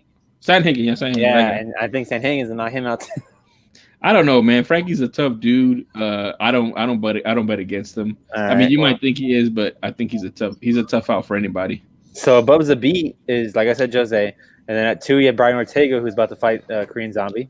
Yeah, so that's not gonna happen. So no, Volkanovski's about to get his title fight. So maybe That's what I'm saying. I think whoever's the winner between Holloway and Volkanovski is next for Zabit, yeah, and I think that's gonna give Zabit enough time to work on his cardio. I don't know, man. Fighters say a lot of things, but at the end, Zabit said that he had a infection on his foot or something, and he couldn't really run and train how he wanted to. So that's why he wasn't ready for the 5 rounds. Yeah. But we've seen him gas in the past, so I don't know, man. Maybe it's gonna take him this fight to figure out the gas issues. Yeah, we'll see. Qatar still, I don't think he really lost much from losing this fight. Maybe he'll get, because he's still at 14. Let me see. Oh, he's 11. He's at 11. Sorry, he's at 11. So that sounds about right. Yeah, there's a lot of guys that are open for him that are either above him or if he wants to go like down. You have like below him, right below him, you have Burgos. Right above him, you have Josh Emmett, Stevens, Moicano. So he has plenty all those are good fights, man. Yeah, and that he, winnable fights for him. So he's not done. I think he just needs to work on weathering that early storm that he got from the beat. I don't know about weathering. I think he needs to work on not being a deer in the headlight and also adjusting. And his first main event too, if I'm not mistaken. Yeah, that's what I'm saying. Like, I mean, this got him a lot of experience. It was a good learning experience for him. But if he doesn't learn from it, then it was a mistake. So he needs to learn from it. He needs to understand that he can't wait for the. I mean, what happens if Zabit doesn't get tired? He's getting dominated bell to bell. You know what I mean? Yep. So he can't rely on them getting tired. He needs to push the action and impose his game plan on the other fighter. And I think he'll learn that. I mean, he's still young enough that he'll be able to bounce back from this. Yeah. All right. So next up was the co-main event, which is Volkov versus Hardy. And as much as I hate to say it, Hardy looked good. In 3 rounds, he has a lot to learn. He can go back and learn, but I was expecting him to get knocked out, honestly.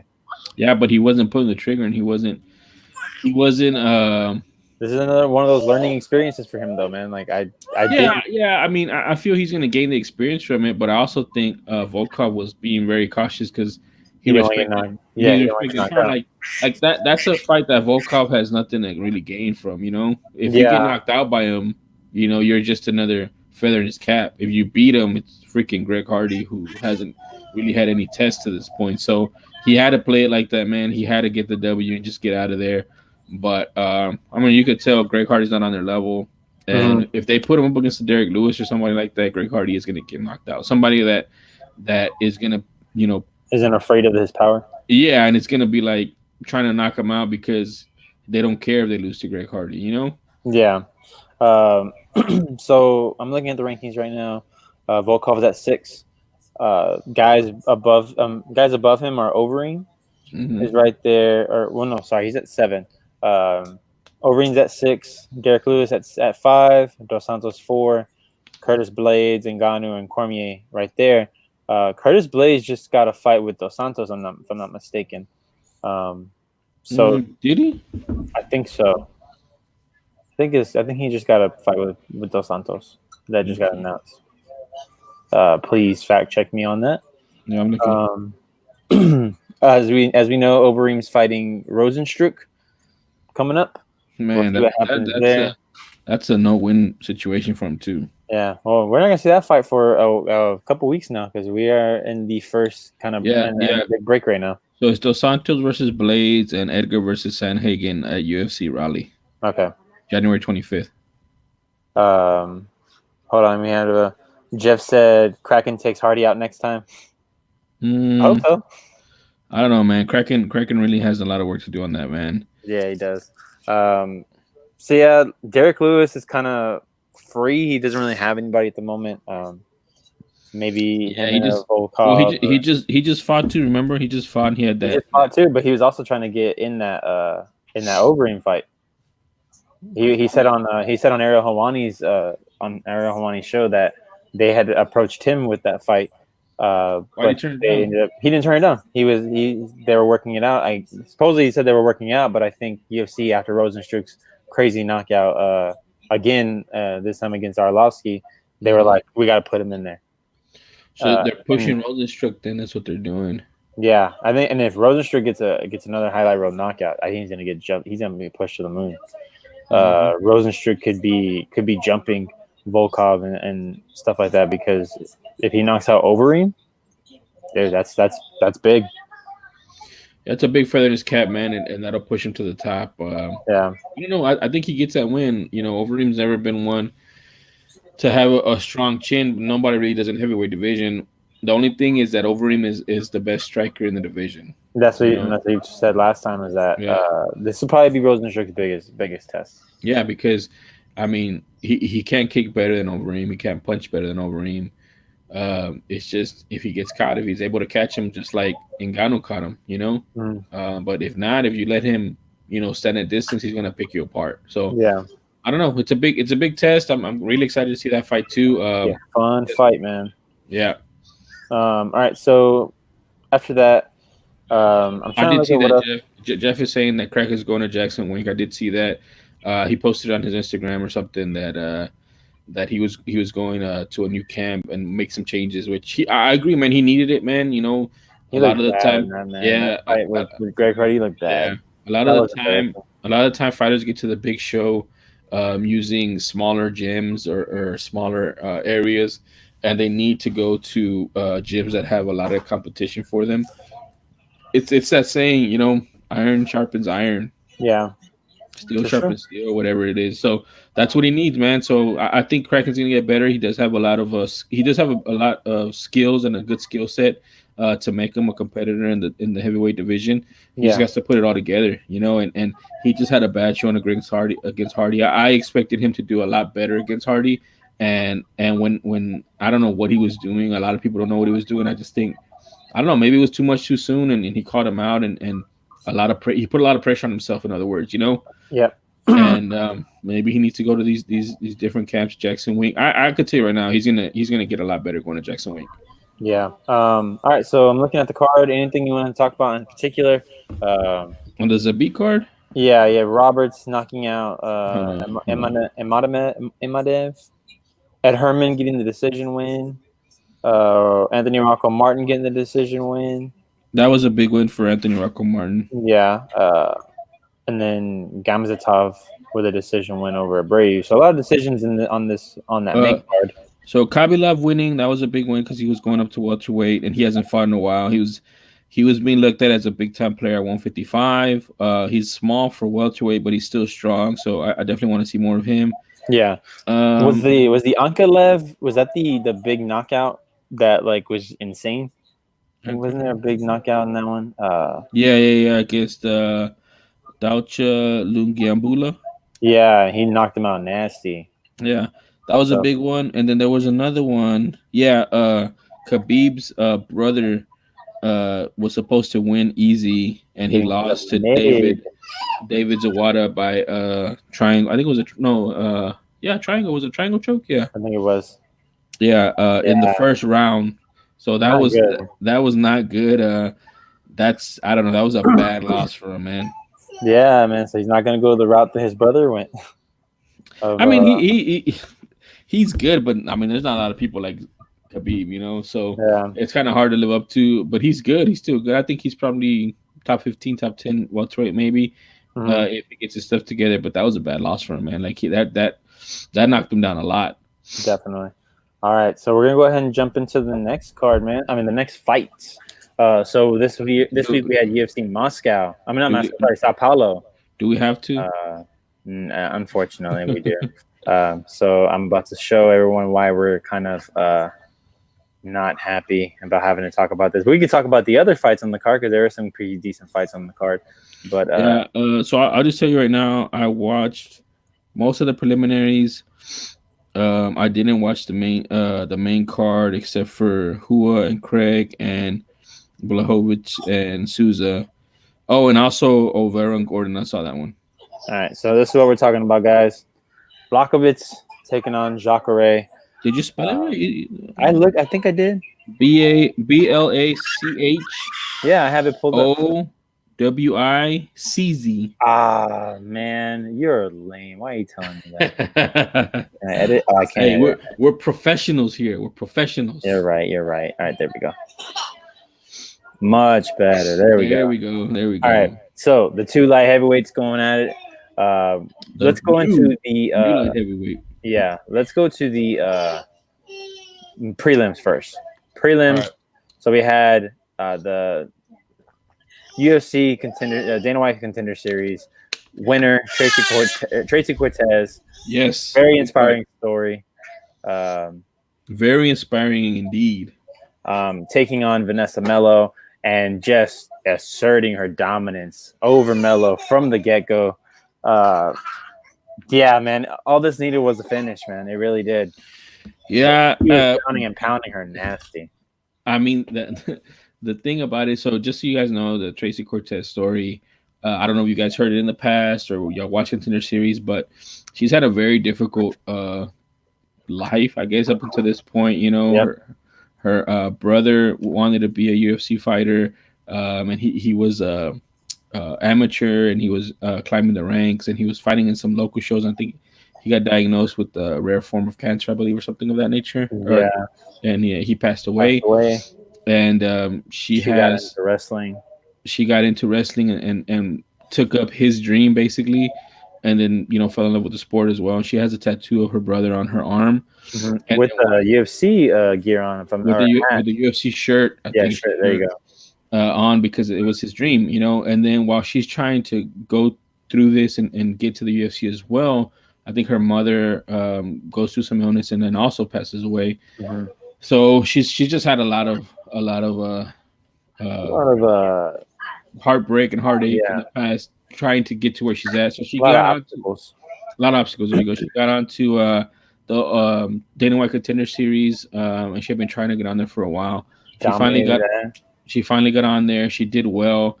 I mean, she got beat up in her fight on the Contender Series, but she won. Like it wasn't an easy win. Like she got beat up in her win. And I was like, man, I don't know how she's gonna do against other top level fighters in the in the UFC. But this fight, man, I mean, she like you said, she put it on her. It just needed a finish. Yeah, that's what I think. You just needed a finish. And for her to go in Brazil to make her debut and win, I think it was a big deal, man. And she showed out, man. She did well for herself. Yeah, for sure. She looked good, and we'll see what's next for her. Honestly, I mean, there's anything really. I'm about to look up because I forgot which.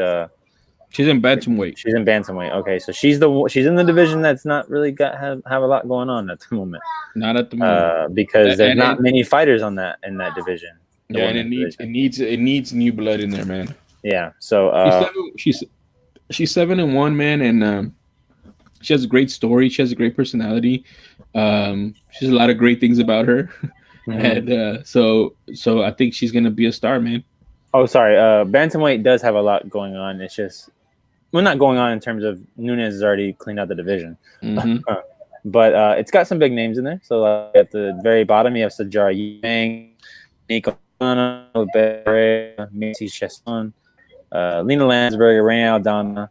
Yeah, she has a lot of fights potentially. You know what I'm saying? Yeah. So I think she needs two more fights. Not ranked, and then possibly getting a ranked contender. Yep.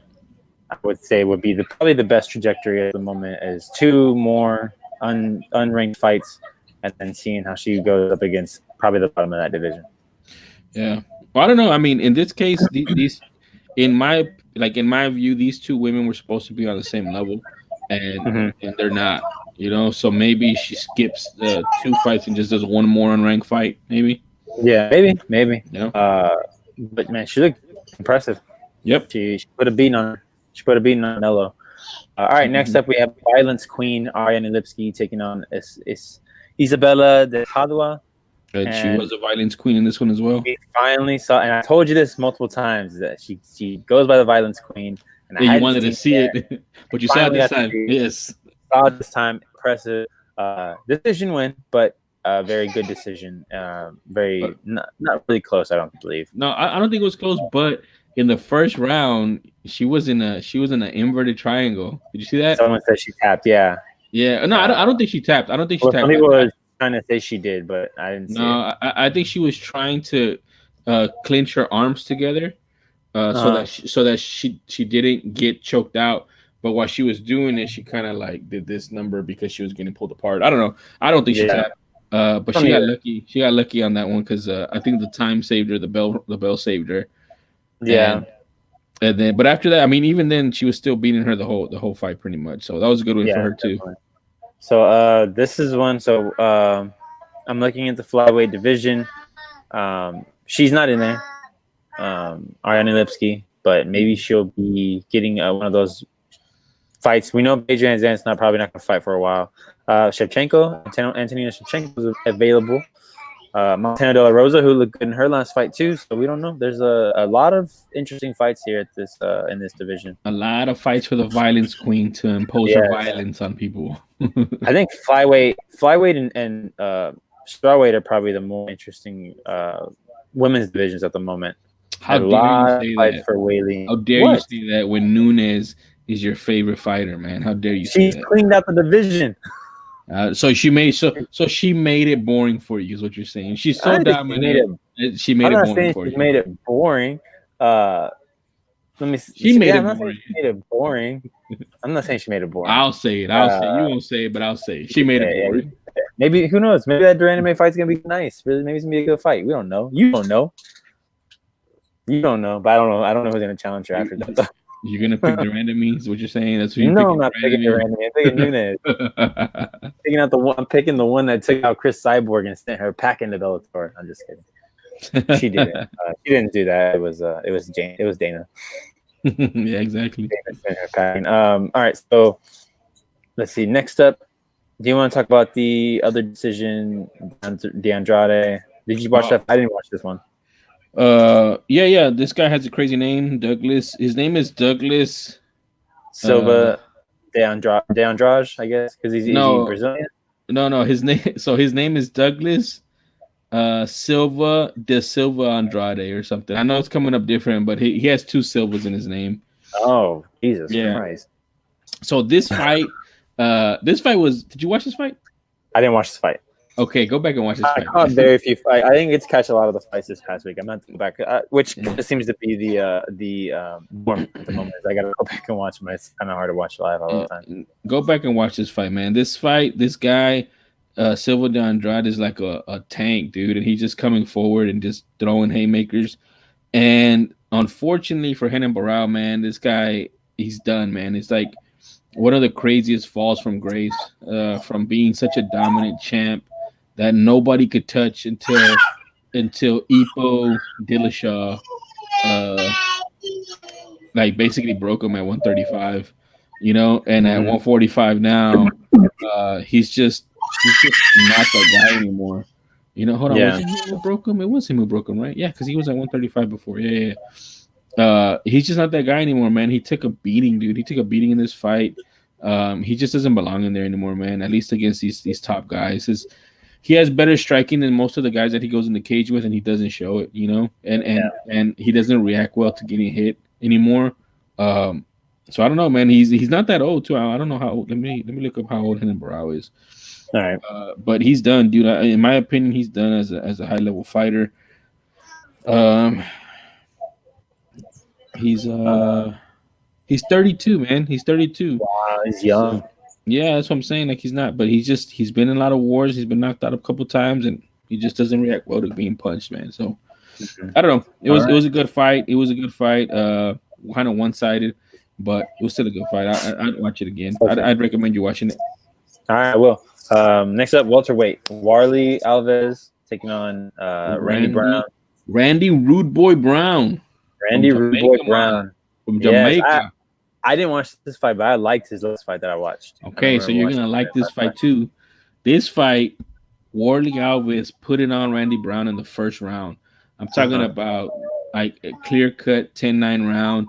Beat him up, took him down to the mat, stood him up, beat him up on the feet. Like I was like, oh man, Randy Brown is not showing out like he did in the last fight. And then I don't know, they flipped the switch, and Randy Brown said, "I'm not playing around anymore," and he took him down, beat him up, and submitted him in the second round, man, for a very good showing. So I love it. He went over there. He went over there, and he did his job. You know, he lost the first round, and I feel like whenever you lose the first round that bad too, you know, that bad, and you come back and you submit a guy and you dominate him like that, I feel like that's character building. Like he went into Brazil. He went into Brazil. He fought a tough guy. He was losing the first round, and he needed to do something. He adjusted, and he said, "I'm the better fighter," and he showed it. You know, so I'm really excited about Randy Brown, man. All right, gonna go back and watch that one too. Put that on my list. All right, next up, lightweight division. We have Francisco Trinaldo taking on Bobby Green and getting the win via decision. Did you see this fight? No. Nope. Okay. I watched very few fights. I watched the first two. So I watched the first two. I watched Melo and Ariane Lipski, and then I watched Oliveira up. Okay. So, yeah. So this fight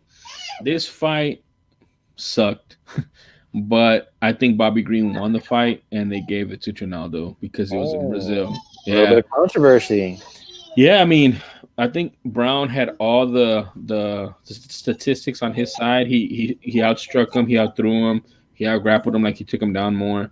I think Trinaldo only had one submission attempt in the first round and maybe one in the third round. But I thought Green won the fight, and but they gave it to him. They gave it to the old man Trinaldo. So it was a boring fight, though. I wouldn't tell you to watch it, man. I wouldn't tell you to watch that fight. All right, next up, Ricardo Ramos taking on Luis Eduardo Garagori. Garagori was undefeated coming into this fight, man. Wow. And Ricardo Ramos was moving up from 135 to 145. He had trouble making 135. But, man, he looked like the bigger man at 145. And he put it on Garagori. And there's a moment in the fight where you can kind of see Garagori say, "Oh, man, I'm kind of in over my head." And that's always a bad sign. Yeah, he wasn't looking for a way out. He was just like, "I'm not gonna be able to win this fight. Like, this guy's better than me. He's putting it on me everywhere that I'm trying to take the fight. This guy's better than me." And eventually it just he fell. And he didn't defend well, and he got choked out. He was seeing ghosts. Huh? Was he seeing ghosts? Was he seeing ghosts like San Arnold? Probably, man. That's kind of how it is. Everywhere he was throwing, something was coming back at him, man. So it was a really good showing for Ricardo Ramos, man. I want to see more of him too, especially at featherweight. Now he looked like he had a lot of energy. He didn't get taken into deep water because it was in the first round, but he looked like the bigger guy. He looked like he had a lot of energy, and he did well for himself in the new division. Okay, because he's coming up from bantamweight, right? I knew him, but he wasn't. I knew of him. I just couldn't remember where I saw him, and I was looking in the rankings, and he's not ranked. So I was like, he went from 135 to 145. He's a prospect. He's only 14-2, so he doesn't have a lot of losses. But he's really good, man. He's really good. I'm excited to see him in that division now. All right, me neither. Me too. So let's go on to the next one. Sergio Moraes taking on James Krause. So a couple things with this fight. Go ahead. Yeah, a couple things with this fight. So Sergio Moraes is an older guy. He's a big time grappler. So you don't want to be on the ground with him. And this is like textbook what happens in a lot of the fights that you're kind of like seeing which way it's gonna go. Moraes took down Krause with the really, really cool trip in the first round and landed in half guard. And he couldn't do anything. He couldn't do anything. Krause locked him down, and then Krause scrambled and got up, and that gave Krause all the confidence in the world. Like, this, even if this guy takes me down and I'm in half guard, which is a horrible position for me, this guy can't do anything to me because I'm better than him. I'm better than him. I'm better defending him than he is attacking me on the ground, which is crazy to me because I thought Moraes was going to be able to do some stuff on the ground. After that, Krause just stayed at distance, peppered him, pot shotted him, beat him up. And he had to be careful because Moraes is a really, really awkward striker. He just punches from different angles. He ducks and dips in weird ways, and he throws punches. Like, there's a couple of times where he threw punches like a shovel hook almost, like up like this way. I don't know. And it was really close to landing, and if it landed, it was going to do damage. So Krause just stayed on the outside, and was kind of playing with his food for the whole second round. He had him Yeah. hurt, and in the third round, Bisping was saying, "Man, he needs to finish this guy. Like, he shouldn't like." Moraes was ready to go. I think he hurt his leg with leg kicks, and he wasn't taking advantage. Like everything you're supposed to do, like the cues you see when you hurt a guy with the leg kicks, he Yeah. stopped kicking his legs. Like, why would you do that? And That if fight IQ, maybe? no, I just think he was really worried about him, man. Like really worried about him for some reason when he was dominating him after the second round and on. And he could have probably gotten a finish in the second round, but in the third round, he was just peppering him body shots, and then man, he lands a beautiful like combination. I think it was a left hook, and then when Moraes ducked, he just came right over with the right, and it kind of floored him, and then he did like a hammer fist, and then the ref stepped in and stopped it. So it was an okay fight. It was a one-sided beating after the first, basically. But the other cool thing that happened was at the end of the fight, Krause, which I mean I respect the guy. He's an older fighter. He's a veteran. He's been around for a while. He's a coach to a lot of these new fighters as well. He says that one of his big things, getting into the fight game was he wanted to go to Brazil, fight a Brazilian fighter, have a good fight and win, and have the Brazilian fans shout "You're gonna die," because that's one of their chants that they shout while you're fighting in Brazil. you're gonna die. And so he said he didn't hear it while he was fighting, so he asked him to say it in the post fight. Oh my god! And they did. they did do it. Well, hey. So I just thought that was pretty cool. That's a little weird. All right. All right. So next up, middleweight, we have the Joker, Marquez Perez, with his. I don't know if anyone saw his weigh-in. He was Heath Ledger's Joker at the weigh-in. So I didn't see this fight. I didn't see this fight or the next fight. Did you see him? No, I didn't watch either of these. So and their decisions. So exciting to talk about. Yeah, we'll just go to Wellington gets the win, and then Antonio Arroyo taking on Andre Muniz. Muniz gets the win. So yeah, that's really about it. Let's get to this crazy knockout from Charles Oliveira, who I'm sorry, man. Every time someone I put out my predictions, someone always goes in there and says I was wrong. It happened with Whaley taking on Andrade. Someone was like, man, someone's like, all your picks are good except on Andrade and Whaley. Andrade's gonna knock her out, and then Whaley knocked out obviously what was it? Standing TKO, if I'm not mistaken. Yeah. Standing TKO on Andrade, and then this one I picked Oliveira, and someone tweeted me, Gordon's gonna give him that work or something like that. Yeah. And I was like, I don't know, man. Oliveira's been on a little bit of a roll lately. Well, look, there's. Yeah, go ahead, keep going. And I was proven right again. You were. I mean, you were right on this one. I would have picked Gordon probably as well. I didn't turn in my picks on time. I had a crazy weekend, man. Yeah, that's all good. I'm sure that's all. Dude, it was so crazy yesterday, man. But whatever, the thing is, I think there's a lot of recency bias in MMA, and there's also like if somebody gets knocked out or they get the brakes beat off of them, it leaves an impression on your mind, man. And I can tell you, I like Charles Oliveira. Charles Oliveira has been a prospect for a long time, and he's like crazy fast twitch, super speed, great striking. But on top of that, he's a legitimate Brazilian jiu-jitsu black belt. And on top of that, he trained, and I think he still might train in Houston. So he's like fighting out of Houston sometimes, So I've always liked him, but he's gotten the break speed off of him several times. So I feel like whenever it's time for him to step up, much like the Texans, to a big game or a big, national game, he always falls short. And this kind of had that feeling to me. Gordon is on a run. He's also a prospect, coming up now. Like he's looked at as what Charles Oliveira was looked at in the past. And I thought he was going to put it on him, and I thought he was going to break Oliveira. But that did not happen. And this goes to another thing that I want to talk about. Corey Anderson put it so well, man, in his tweet, because he's been calling out John Jones. He wants a John Jones fight. He said he's going to quit MMA if he doesn't get the John Jones fight. And people keep calling him out on social media saying, dude, Jimmy Manua beat the brakes off of you. Dude, Derek Brunson, almost killed you, all this stuff. And he's like, look, man, I also used to, poo in diapers. I always used to, get cootie shots. The point is that things change, and Yeah. I've changed. I've gotten better as a fighter. I've beat everybody that they put in front of me that had bigger names, that had better streaks, that had more power, that had more wrestling, and I've won. So things change, and it's my time now. That's what he's saying.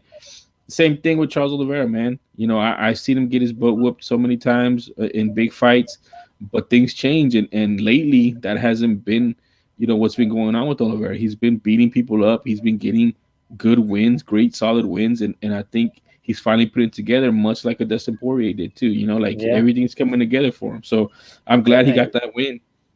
Yeah, but he also, one thing he did do is he did not add on to his most submission victories in the UFC, no, he because Damian Maia was on Ariel Helwani's show this past week, and he said that he's trying to catch Charles Oliveira's number. That's so funny, dude. So, yeah, man, dude, Damian Maia is such a cool guy. I was listening to him on his show on Damian Maia, right? Damian Maia is so cool, man. I like the guy a lot. I told you, dude. I didn't know much about him, but like, he's super humble. Like, he's all he cares about is just fighting. He just wants to fight. He thinks he wants to do like 2 more fights. He just signed a contract for 2 more fights, and he's just gonna do these 3 more fights. 3 more, but Askren was the first one. So he says he's gonna do these 2 more and probably be done. But who knows? But he does want to catch that number. Texans, Jeff. Texans. I don't care. Ride or die with them. I have them tattooed on my damn arm, but it doesn't change the fact that was embarrassing too. It was embarrassing. Let's not talk about it. But Jeff just said boo Texans. But yeah, it's not boo the last Texans. It's not the last time that we'll see Deshaun and Lamar going at it. Let's just say that. I know, man. I was really looking forward to it. Deshaun laid an egg, man, but he's gonna learn from it and he's gonna get better. Yeah, okay, it's the first of many meetings. That's all. So look, this is why, dude. This is why I feel the way I feel about Oliveira. So he lost to Holloway, then he won, then he lost to Anthony Pettis, then he lost to Ricardo Lamas, then he beat Will Brooks, and then he lost to Paul Felder by TKO. And then since then he hasn't lost. He's played Clay Guida, Christos Gigos, Jim Miller, David Taymor, Nick Lentz, and now Jared Gordon. And he's been winning by finishes. KO, TKO, submission. So this guy is on a roll. He's not anybody to be trifled with, is what I'm saying, man. No, and that's the reason I picked Oliveira in this fight, because I looked at all his old like fights, his past fights. Not watching them, but like looking at what he's done lately, and I was like, Jesus Christ! Because on Google it goes by year. I literally had to I went from 19 to 18 all the way to 17 to get to his last loss. So I'm like, geez, dude, this dude's on a tear. It doesn't seem like anything's stopping him. The fact that he's got this many wins in a row and he's still only ranked at 13. Well, yeah, it's because those guys weren't ranked, So he needs to fight someone who's ranked next. Like, he's got to get So who's ahead of him? Maybe he can get ahead of him. So we have Gregor Gillespie at 12, Pettis at 11, Barboza at 10, Quince at 9, Lee at 8, Hooker at 7, Felder 6, Cerrone 5, Gaethje, McGregor, Poirier, Ferguson. I mean, he's in that Gillespie range where people don't want to fight him. Yeah. I like Pettis. No, man. I'm thinking Gillespie. Is a perfect fight for him. Yeah, because Gillespie has to take that fight because he's coming off a TKO or a knockout, and he would have to fight a striker like Oliveira, he's a submission guy, but he's also a very, very high level striker. And he has to get past that. If Gillespie loses, then dude, you just put him against strikers until he figures that out, or he can't, and he's not going to be a top level fighter. Yeah. And for Oliveira, he gets a guy that was undefeated, that's ranked higher than him, that's a wrestler, that he needs to learn how to deal with wrestlers, and I'm sure division. Yeah, I think that's a perfect fight actually. All right, Gregor Gillespie. I would say I'm still gonna say Pettis might be on the table just because that's a running back type fight where he has a loss against them. Maybe he wants to take that loss back. Book it. Book it. Either one. I'm down for either because man, if it leads, I don't want to say that. I shouldn't say this, but if it leads to another leaving his body moment, that'd be worth seeing, Is his soul back yet? Is what I want to know. huh? Is I his don't soul know. back? It might not be, man. I don't know. I haven't heard from him. I mean, oh no, it was that one tweet where someone else, are you awake yet? And I think he tweeted like somehow like, man, I woke up on this flight or something like that. Yeah, dude. I mean, honestly, man, I think social media has been a big boon to MMA because you're getting to see a lot of these guys, and they're starting to be better about their reactions when they get knocked out or when they get. I mean, I'm sure it still freaking eats at them, and I mean, just like, but I also feel like they think it's okay now. You know that you're not your last loss or your last knockout. You know, you still got a lot of career ahead of you, you know. So and it just lets their personality shine through more. So I thought that was pretty cool of him too. All right, let's go to the snooze fests. We have this one really wasn't that much of a snooze fest. I'm not gonna lie. I mean, it wasn't at first, and then it kind of turned into one. So you had Shogun, Mauricio Shogun, who had taken on Paul Craig, and tell me how. Well, obviously we know Shogun is tough as nails, but how does Paul Craig not finish that fight in the first round? Because he's tough as nails. First Dude, of all, and I thought Shogun was done. Dude, Shogun's been done forever, man, and he somehow finds a way to like just hold on or just move out of the way of this one punch that's gonna kill him, you know. Yeah, because this draw, like if he would have lost, maybe you could have been like, oh, he's got to call it quits now. But it's he fought this dude to a draw, like so now he has something where he can say, hey, I didn't lose my last fight. Yeah, well, he fought to a draw, but I thought he won that fight, man. I thought he did too. I thought he won rounds 2 and 3. Yeah, exactly. I thought he won rounds 2 and 3. Paul Craig didn't win. Paul Craig, I don't know why he kept wanting to go to the ground. He wasn't doing anything on the ground.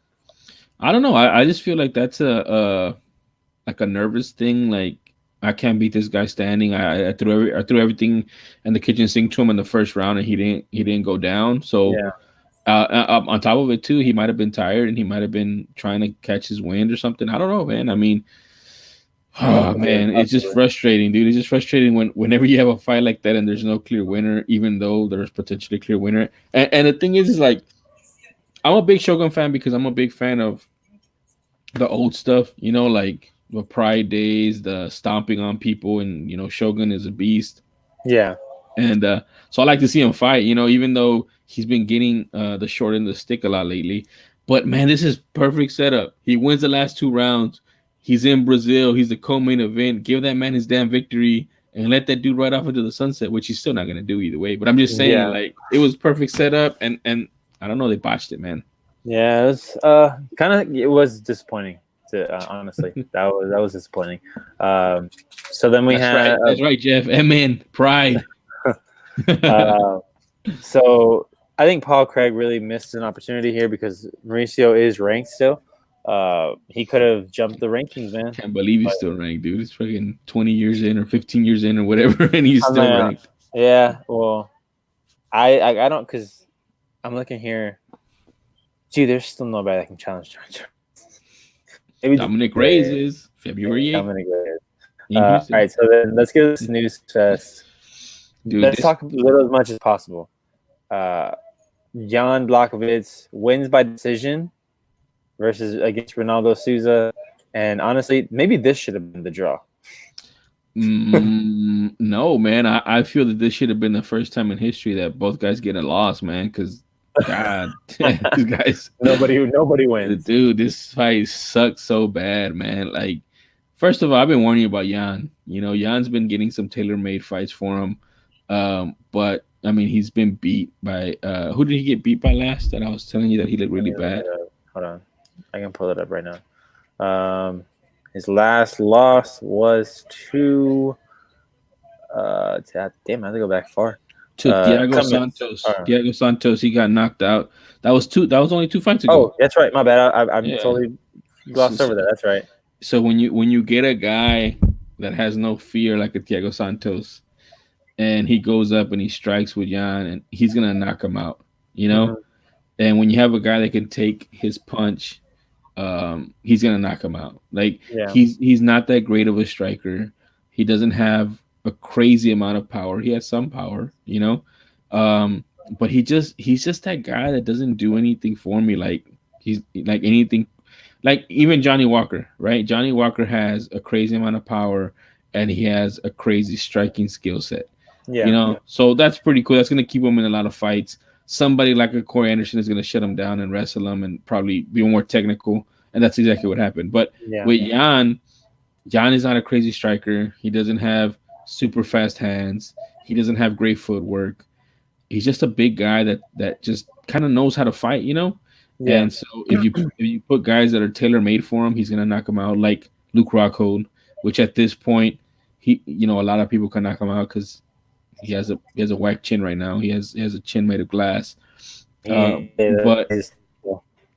this fight against Jacare, this fight, Jacare is moving up. And this was really interesting to me because Jacare is normally a bully because he's a bigger man. But yeah, he was a small guy here. I felt that he saw that Jan was a bigger man and he couldn't implement his normal game plan. You know what I'm saying? He couldn't implement it because he wasn't the bully anymore. You know what I'm saying? Yeah, so definitely. He was gun shy, and then when Jan did hit him, he felt the power. You know what I'm saying? Sorry about that in the background. Jeff, I see you're a Rockhold fan. I see him get knocked out apparently. Yeah. And yes, Jeff Santos is a beast, and in my eyes, he's the light heavyweight champion. He's like, let me just put that on the screen real quick. Boom. Nice. Yeah, man. I think he's a champ. He won 3 rounds. Hey, we're patiently waiting to see his 2 busted knees come back. You know, if he doesn't tear his ACL, man. Dude, I don't know. I'm worried. I'm worried that he's not gonna be the same coming back, man. He might not, man. Like that's tough when you do that to both legs. The only both guys left in on wheelchairs. Like that's crazy. The only other person that I've seen that happen to was Derek Newton, when both of his knees gave out at the same time. Oh my god! And that's horrible. Yeah, and Derek Newton took like a 1.5 years to come back to football activities, you know? So, yeah. I don't know, man. That's what I'm saying. And even then, he hasn't been right. But I just feel like, I don't know, we maybe see the best of Thiago Santos already, which is sad. That's upsetting. Yeah. Let's not talk about this fight anymore. Yeah, dude, that fight sucked, man. Those guys, I don't care who they fight next, man, because I don't either. They shouldn't be on a main card for a while. I just like, man, go for it, man. Like, you're hearing the people boo. You know, and Brazilian fans are smart fans, man. They're not dumb. They know what they're watching. They've grown up on MMA and Brazilian Jiu-Jitsu and luta, the luta libre style, which is freestyle fighting and pancration. They know what they're watching, man. And this was crap, dude. This was like dog poo, man. Like, I don't know. And I hate saying that because I respect all fighters that go in there and put it on the line. But man, these guys needed to take a chance, a risk, man, put it out there for the victory, dude. That's the whole point of fighting. Yeah. And they didn't, man. They were gun shy. Jan didn't want to go to the ground, didn't want to punch, didn't want to put his chin out there for even like a split second to gain victory. And Jacare was scared, man. It looked like he was scared of the bigger man, and he'd never seen that before in his life or something. And I don't know, man. It was bad. Okay, all right. So before we get into not next week's, but the next fight's coming up, I do want to point out, it sounds like we're going to get, because Katlyn Chookagian, who just won a fight against Jennifer Maia, she was on Ariel Helwani's show. It sounds like she's going to be getting the next Shevchenko fight, that she is the next number 1 contender, and that she was actually supposed to fight her a while ago. Am I saying that right? Yeah, she was supposed to fight Shevchenko a few months ago in August. They offered her that fight, but they offered it to her, and that was the day that was the weekend she was getting married. So she turned down the fight. It was after she beat Calderwood. She was supposed to get that fight against Shevchenko, but because she couldn't fight because she was getting married, she turned it down. And so now she's going to be getting that fight against Shevchenko. We'll see what happens. Because who did Shevchenko fight recently? Which one, Antonina or the other one? Valentina. She defended her championship against who? Against Liz Carmouche. Liz Carmouche. There you go. So they when Kagan turned it down, they gave it to Carmouche. That's right. There was some negotiating issues with that too. Apparently, I think it's because of the weekend when they wanted it. Mm-hmm. She wanted it. She didn't want it that weekend because she was getting married, and she decided to. Even though her husband said that she could fight, but she was like, no. She's like, I dedicated all my time to them. So no, Jessica I when she killed Shevchenko killed Jessica I. Yes, she murdered her. That wasn't even a sanctioned fight apparently. It was an unsanctioned lights out match. Exactly. All right, so let's jump into because I'm actually really excited for this December 7th card. There's a lot of sneaky good fights on the card, man. A lot. Yeah. So we're getting early prelims. You have Joe Selecki, who looked really good in his Contender Series fight, getting the rub, getting his first UFC fight against Matt Wyman. Yeah, who got destroyed in his last fight. Yeah, so Selecki might be knocking him out too. Good possibility. And I like Wyman. Yeah. Next, you have another one that I'm looking out for, Billy Quarantillo taking on taking on Chris Fishgold in featherweight division. I'm trying to remember Billy. I think Billy was also looked really impressive in his went to decision, but it was a really good decision if I'm not mistaken. Well, the one you're passing up the featherweight too is Bryce Mitchell 11-0 against Matt Sales 8-2. Oh, Matt, yeah, there you go. So Bryce Mitchell is a guy who I think he had a big knockout in a crazy fight, and then he's been lobbying Reebok for some camo shorts for like 6 months. Oh yes, I remember you telling me about that. Yeah, so that's Bryce Mitchell, dude. He's fighting, so that's what I'm saying. I'm excited about that fight. Yeah, he fought Moffitt last in March. He won that by decision. Yeah, that was a good fight. Remember? Yeah, and before that, I mean, he hadn't fought since July 6, 2018. Yeah, so he's undefeated, man. He's a prospect, and he has that country accent, and he has a good charismatic personality. So looking forward to that one. That'd be fun. So yeah, Quarantillo, Thiago Alves taking on Tim Mean, which is the senior circuit on both of these guys. Thiago Alves on his last treads of tire. Yeah, he was supposed to fight at that last Brazil card, and he didn't make. He didn't make it. He got hurt, man. He's always getting hurt, dude. And then also right here, Ricky Simon coming off his spectacular loss. Yeah, to Uriah Faber. Uriah Faber. Font. I'm excited for that one, man. See how he bounces back. Yeah, the highlight card, the highlight fight of the preliminary card. I'm excited about that. See how both of these guys do. Ricky Simon needs a win, man. He needs it bad. Yeah, definitely. Then you have Carlos Condit coming in to take on Mickey Gall. Man, this is a tough fight for Gall, man. Yeah, man, because Mickey Gall did not look fantastic. Didn't look great in his last fight, but and Carlos Condit's nickname says it all, man. Yeah, I mean, natural born killer. Natural born. He's looking to kill him. I mean, hey. The funny thing is, he's super nice whenever you hear him talk, but yeah, he's gonna look to kill him. Yeah, when he gets in the cage, do something else. All right, so hold on, I actually accidentally exited out of my thing. All right, here we go. Then we have main card Geraldo de Freitas versus Song Yadong.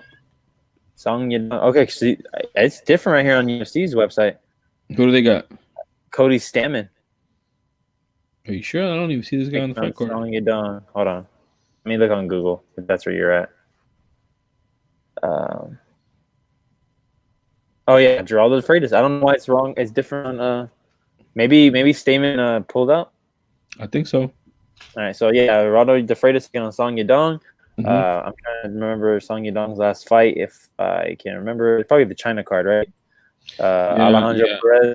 Yeah, he looked good. Yeah, he knocked him out. Yeah, he looked good. He looked like he had a lot of power. So that'd be a pretty good fight right there. Kung Fu Monkey. That's a good nickname right there. That is a That's good nickname, man. all right. Then we have Aspen Ladd coming. Let's see if she can look better in her weigh-in, taking on Yana Kunitskaya. Yeah, man. I hope Aspen looks better, but she looked like she was struggling to make weight last time. Yeah, but because of that, she's been put on this plan with the UFC where they check in on her to see where she's at for her weight. Yeah.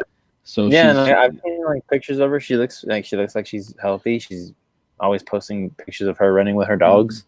Yeah, she posted a video too of them checking in on her because she can't be above a certain weight before a certain amount of weeks. So she's on pace. She's on pace, like you said. She looks better. But yeah, honestly, man, they all do that until it's weight cut time the last week, and on that Sunday or Monday, dude, check her social media. Hold on? It's not this week; it's next week, right? So, well, actually, it's a couple weeks away, right? It's in like 3 weeks. Yeah, so on, I guess December 1st, man, check her social media, or December 2nd and see how she looks, because that fight week is a killer, dude. Yeah, we'll see. Because I mean, dude, I think the reason she lost that fight against Durand May is because of that weigh-in and the way she looked. She just didn't look at all. Yeah, she probably should have been in that fight. Yeah, she lost that fight on the scales, dude.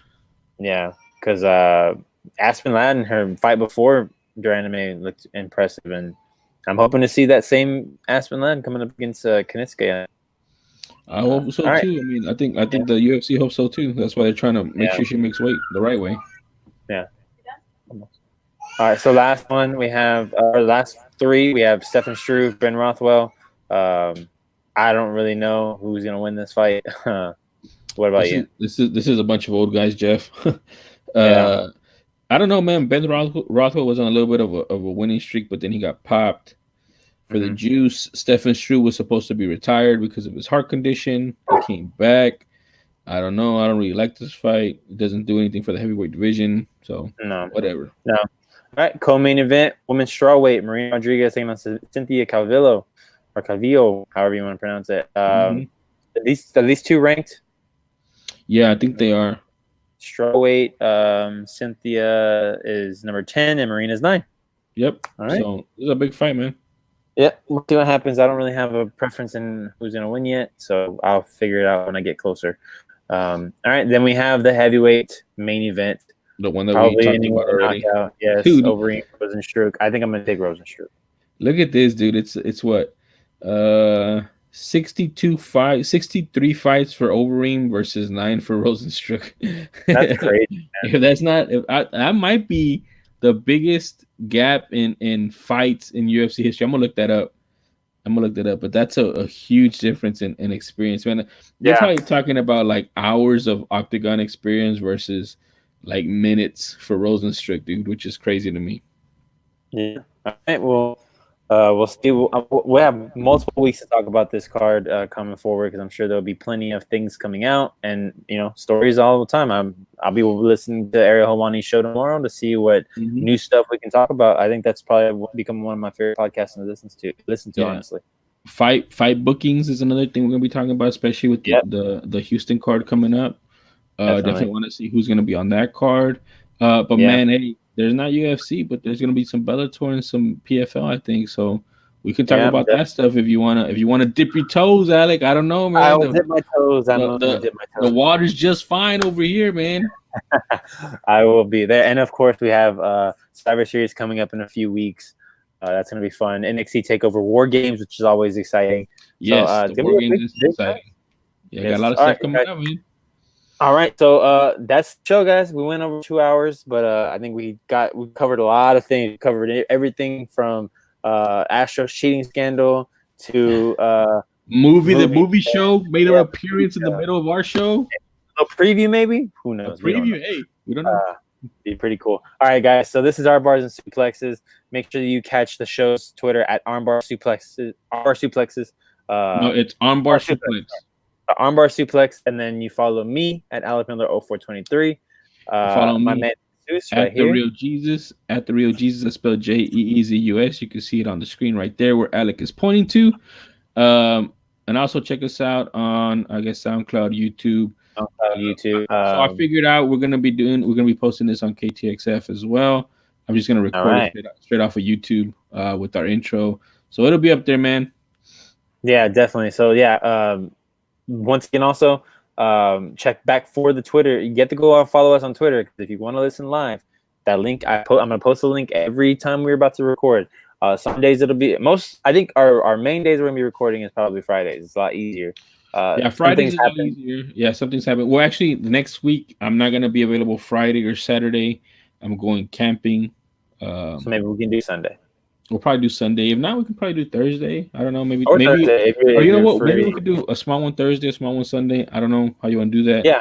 But be on the lookout on our Twitter. We'll always post you on Twitter and let you guys know where we're gonna be at. Yes, definitely. All right. So, had a great time. We'll catch you on next week, guys, or this upcoming week.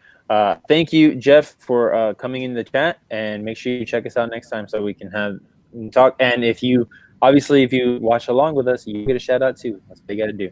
That's right. Guys, so shout out to Jeff, man, and the Dynasty Wise guys. We appreciate you guys. Yes. Hey, make sure you Dynasty Wise, guys. Yeah, man, that's pretty cool on the Manscaped stuff, man. I've been watching your stuff. Pretty cool, man. Yes, check out the Dynasty Wise, man. They're hilarious and fun to listen to, and they know their shit when it comes to fantasy football. So yeah, I should have listened to them this week. By the way, I got my ass handed to me. What'd you do? I started Deshaun Watson. I saw Lamar Jackson. I started Lamar. I had a choice between Lamar and Deshaun, and I was like, you know what? I'm gonna go with Lamar. Maybe that's why we lost. I should have started Phillip Rivers. That's my other QB. He's going up against Kansas City on Monday. Yeah. All right, guys. So check back here whenever you want to hear us talk about stupid stuff and MMA and wrestling, guys. So we'll check you guys out next time. All right, man. AMF.